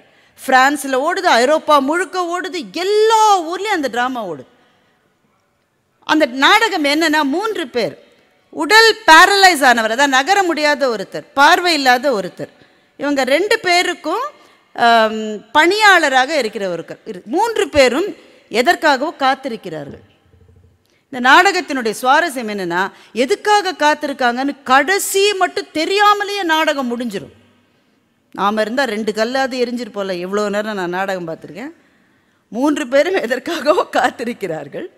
ஆனால் எதற்காக காத்திருக்கிறார்கள் என்று தெரியாமலே அந்த நாடகத்தை அந்த கிரிப்போடையும் அந்த ஸ்பீடோடையும் அவர் எழுதிட்டு போன காரணத்தினால மிக உயர்வாக பேசப்பட்டவர் சாமுவல் பெக்கெட். ஏன் அந்த நாடகம் எல்லாருக்கும் பிடிச்சது? இந்த நாடகம் யாருக்கா பிடிக்குமா? நீங்கள் சோதிச்சு பாருங்க. நீங்கள் இப்போ இங்கே போடுறாங்க இந்த நாடகத்தை, நம்ம இருப்போம். நானே முடியாமல் கிடக்கிற இவ வேற சோதிக்கிறான். வடிவேல் சொல்லுவார்ல, சோதிக்காதீங்கடா சோதிக்காதீங்க. ஏன் இந்த நாடகம் பிடிச்சதுன்னா உண்மையில் அது நம்ம வாழ்க்கை. நம்ம எல்லாரும் எதுக்காகவும் காத்துக்கிட்டே இருக்கோம். ஒன்று நடந்துரும் சார், வந்துடும் சார், கிடச்சிரும் சார். வீட்டில் ஒரு பிள்ளைக்கு 30 வயசாச்சு, கல்யாணத்துக்கு பார்த்துட்டு இருக்கீங்க. என்ன பண்ணிட்டு இருக்கீங்க? You are actually waiting. நடந்துரும், வந்துடும், கிடச்சிரும். இந்த நம்பிக்கையை மாத்திரமே பற்றி கொண்டு ஒரு நாளிலிருந்து இன்னொரு நாள் எந்த விதத்திலும் வேறுபாடாக இல்லாத வாழ்க்கையையே வாழ்ந்து கொண்டிருப்பவர்கள் தான் இந்த உலகத்தில் நம்மையும் சேர்த்து பல பேர். ஒரு நாளைக்கு இன்னொரு நாளைக்கு என்ன வித்தியாசம்? அதே 7 மணிக்கு எழுந்தால், அதே 6 மணிக்கு எழுந்து, இல்லை அதே 4:45 எழுந்து, அதே குக்கரை வச்சு, அதே விசிலை போட்டு, அதே பாத்திரத்தில் அதே மாதிரி பால் பாக்கெட்டை கத்தரித்து உள்ளே விட்டு, அதே மாதிரி காஃபியை போட்டு, அதே மாதிரி கணவரனுடைய சட்டைக்கு அயன் பண்ணி, அதே மாதிரி கணவர் கீழே போய் ஹெல்மெட்டை மறந்துட்டேன் கொண்டு வா. ஒரு நாளைக்கு இன்னொரு நாளைக்கு என்ன வித்தியாசம்? திங்களுக்கும் செவ்வாய்க்கும் என்ன சார் வித்தியாசம்? வித்தியாசமே இல்லாத வாழ்க்கையை வாழ்ந்து கொண்டு இந்த உலகத்தில் எத்தனை பேர் இருக்கு. இவர்கள் எல்லாரும் காத்திருக்கிறார்கள்.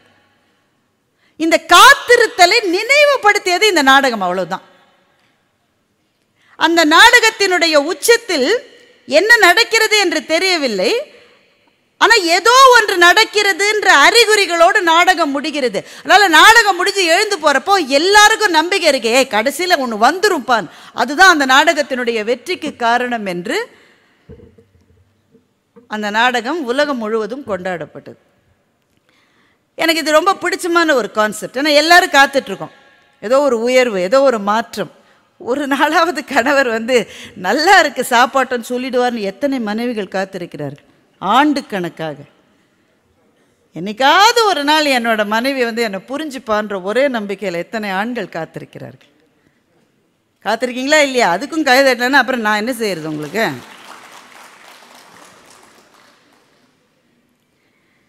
கோயம்புத்தூருக்கு வர்ற போது ஒரு சகோதரர் ஒரே ஒரு நிமிஷம் பேசலாமான்னாரு. யூஸ்வலாக அவங்க படம் எடுக்கலான்னு சொல்லுவாங்க.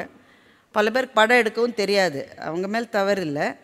ரொம்ப பக்கத்தில் வச்சு படம் எடுப்பாங்க, நமக்கே நம்மளை பார்த்தா பக்குங்கும். அந்த மாதிரி பக்கத்தில் வச்சு, அம்மா கொஞ்சம் தள்ளி வச்சு எடுங்கம்மா, ஓரளவு நம்ம சரியாக இருப்போம். அவர் அது மாதிரிலாம் எதுவுமே கேட்கல. ஒய்ஃபுக்கும் அம்மாவுக்கும் சுத்தமாக ஒத்து போகல மேடம். அந்த வேதனையை யார்கிட்டையுமே சொல்ல முடியல. எங்கள் அக்கா தங்கிட்டலாம் சொன்னாக்கா என்ன தான் திட்டுறாங்க. ஒய்ஃப் வீட்டுக்காரங்கள்ட்ட போய் சொன்னால் அவங்களும் என்ன தான் திட்டுறாங்க. ஒய்ஃபை ஏற்கனவே திட்டிட்டு தான் இருக்காங்க. அம்மா கரிச்சு கொட்டுது தினம். கல்யாணம் ஆனதுலேருந்து மாறிட்டேங்குது. எல்லாரும் என்னை ப்ளேம் பண்ணுறாங்க. ஆனால் நான் எப்படி இருக்கேன்னா, இது என்னைக்கா ஒரு நாள் மாறிடுன்ற ஒரே ஒரு நம்பிக்கையோடு நான் இருக்கேன்னு அந்த சகோதரர் சொன்னார். சத்தியமாக இது நடந்தது. அவர் சொன்ன போது தான் எனக்கு சாமுவேல் பெக்கெட்டினுடைய ஞாபகம் வந்தது. எல்லாரும் எதுக்காக காத்துட்ருக்கோம், அது நடக்குமா நடக்காதான் நமக்கு தெரியாது. காத்திருத்தலினுடைய கடைசி அக்னி திராவக சொட்டு மேலே சொட்டி இறந்து போன பிறகும் கூட அந்த நம்பிக்கையினுடைய வேர்கள் உடனடியாக பட்டு போவதில்லை. அப்போவும் அது இருக்கு. அவ்வளவு நீண்ட காத்திருத்தல்கள் எல்லாம் இந்த உலகத்தில் இருந்து கொண்டே இருக்கிறது. அதை ஒரு எழுத்தாளன் சொல்லுகிற போது அந்த எழுத்தாளன் கடைசியில் ஏதோ ஒன்று நடந்துருச்சுன்னு தான் சொல்றான். என்ன நடந்ததுன்னு கூட தெரியல, ஆனா ஏதோ நடந்துருச்சுன்னு சொன்ன ஒரே காரணத்துக்காகவே அந்த நாடகம், அந்த ஸ்கிரிப்ட் வெற்றி பெற்றது. அவருக்கு நோபல் பரிசு கூட கிடைச்சது. ஒரு உபரி தகவல், இதெல்லாம் கொஞ்சம் நேரம் வேஸ்ட் பண்றேன்னா, பட் ஒரு உபரி தகவல் சுவாரஸ்யமான. அவருக்கு நோபல் பரிசு, அவரும் அவர் வீட்டு அம்மாவும் வெக்கேஷனுக்கு போயிருந்தாங்களா, 2 பேர் சாப்பிட்டுட்டு இருந்தாங்களாம். அங்கே ஒருத்தன் பதறி அடித்து கட்டிக்கிட்டு ஓடி தகவலை சொல்கிறான். என்னன்னா, இவருக்கு நோபல் பரிசு கிடைச்சிருக்கு இந்த புத்தகத்துக்காக. அவங்க வீட்டுக்கார அம்மா சொல்லிச்சான், டிசாஸ்ட்ரஸ்ன்னுச்சான். அதாவது நாசமாக போச்சுன்னு நம்ம சொல்கிறத கொஞ்சம் நாகரிகமாக ஆங்கிலத்தில் சொன்ன டிசாஸ்ட்ரஸ். ஹெமிங்வேவும் அப்படிதான், அவருக்கு நோபல் பரிசு கிடைச்சிருச்சு. நோபல் பரிசு கிடைச்ச பிறகு அவருக்கு எழுதுறதுல தயக்கம் வந்துருச்சு. ரைட்டர்ஸ் பிளாக் என்று அதை சொல்லுவார். ஏன்னா சாதாரணமாக பேசிக்கிட்டு இருந்தால் மட்டும் நல்லா தான் இருப்போம். நம்ம திடீர்னு நம்ம நடந்துகிட்டு இருப்பாங்க. சில பிள்ளைகளை நல்லா நடக்கும், ஓடும், எல்லாம் பண்ணும். 4 பேர் கவனிக்கிறான்னு ஒரு தயக்கம் வந்துடும். நோபல் பரிசு கிடைச்ச உடனே ஹெமிங்வேக்கு எழுதுவதில் கஷ்டம் வந்துருச்சு. ஏன்னா அவர் எழுதினோடனே இந்த நாய்க்கு நோபல் பரிசு கொடுத்தாங்க அப்படி யாரோ சொல்லிடுவாங்களோன்னு பயம். எழுத வரமாட்டேங்குது. அவர் என்ன வீட்டில் துப்பாக்கி வச்சுருந்தார். துப்பாக்கி எடுத்து அவரே தலைக்கு மேலே இப்படி வச்சுக்கிட்டார். லோடட் கன் அதை எடுத்து இப்படி வச்சுக்கிட்டாரா. ஏன்னா அந்த அச்சத்துலையாவது அவருக்கு எழுத வருதான்னு சொல்லி வீட்டுக்காரம்மா பார்த்துருச்சு. வீட்டில் வேலை செய்கிறவரு பார்த்துட்டாங்க. எல்லோரும் கொண்டு போய் ஹாஸ்பிட்டலுக்கு கொண்டு போய் ட்ரீட்மெண்ட் எல்லாம் பண்ணி அவருக்கு வீட்டுக்கு 1 வாரம் கழித்து அதே துப்பாக்கியால் தலையில் சுட்டு செத்து போயிட்டார். The writers block was so deep. இதை எழுதிவிட்டு முத்துலிங்கம் எழுதுகிறார். இதில் ஒரே ஒரு சுவாரஸ்யமான கேள்வி எனக்கு. இந்த துப்பாக்கியை தான் ஏற்கனவே தலையில் வச்சு சுட முயற்சி செய்தார். அதற்கு பிறகும் அந்த வீட்டுக்காரம்மா ஏன் அதை அப்படியே வைத்திருந்தது என்று முத்துலிங்கம் எழுதுகின்றார். இதெல்லாம் உபரி கதை, இதெல்லாம் விட்டுருங்க. அந்த முக்கியமான விஷயம், எல்லாரும் காத்திருக்கோம். ஆனால் காத்திருக்கிறவர்களுக்கு ஏதோ ஒன்று கிடைக்கும் என்று ஒரு எழுத்தாளன் சொல்லுகிற போது ஒரு நம்பிக்கை வருகிறது அல்லவா. அதுதான் சாமுவேல் பெக்கெட் என்ற எழுத்தாளன் நமக்கு கொடுத்தது. அது அந்த நம்பிக்கையை ஒரு குழுவுக்கு கொடுக்க முடியாது. மொத்தமாக உட்காந்து வச்சு எல்லாருக்கும் சேர்த்து மாஸ் ஹிப்னடைஸ் பண்ணி அதை சொல்ல முடியாது. ஒரு எழுத்தாளனுக்கும் படிக்கிறவனுக்குமான ரிலேஷன்ஷிப் பிரத்யேகமானது. இந்த எழுத்தாளரை ஏன் பிடிக்கிறது என்றால் சொல்லக்கூட தெரியாது. என்னவோ பிடிச்சிருக்கு. ஏனென்றால் அது அந்த எழுத்தாளனுக்கும் அந்த வாசகனுக்கும் மாத்திரம்தான் அது புரியும். இந்த தகவல் உங்களுக்கு பிடிச்சிருந்தா லைக் பண்ணுங்க, உங்க ஃப்ரெண்ட்ஸுக்கு ஷேர் பண்ணுங்க, மறக்காம எங்க சேனலுக்கு சப்ஸ்கிரைப் பண்ணுங்க.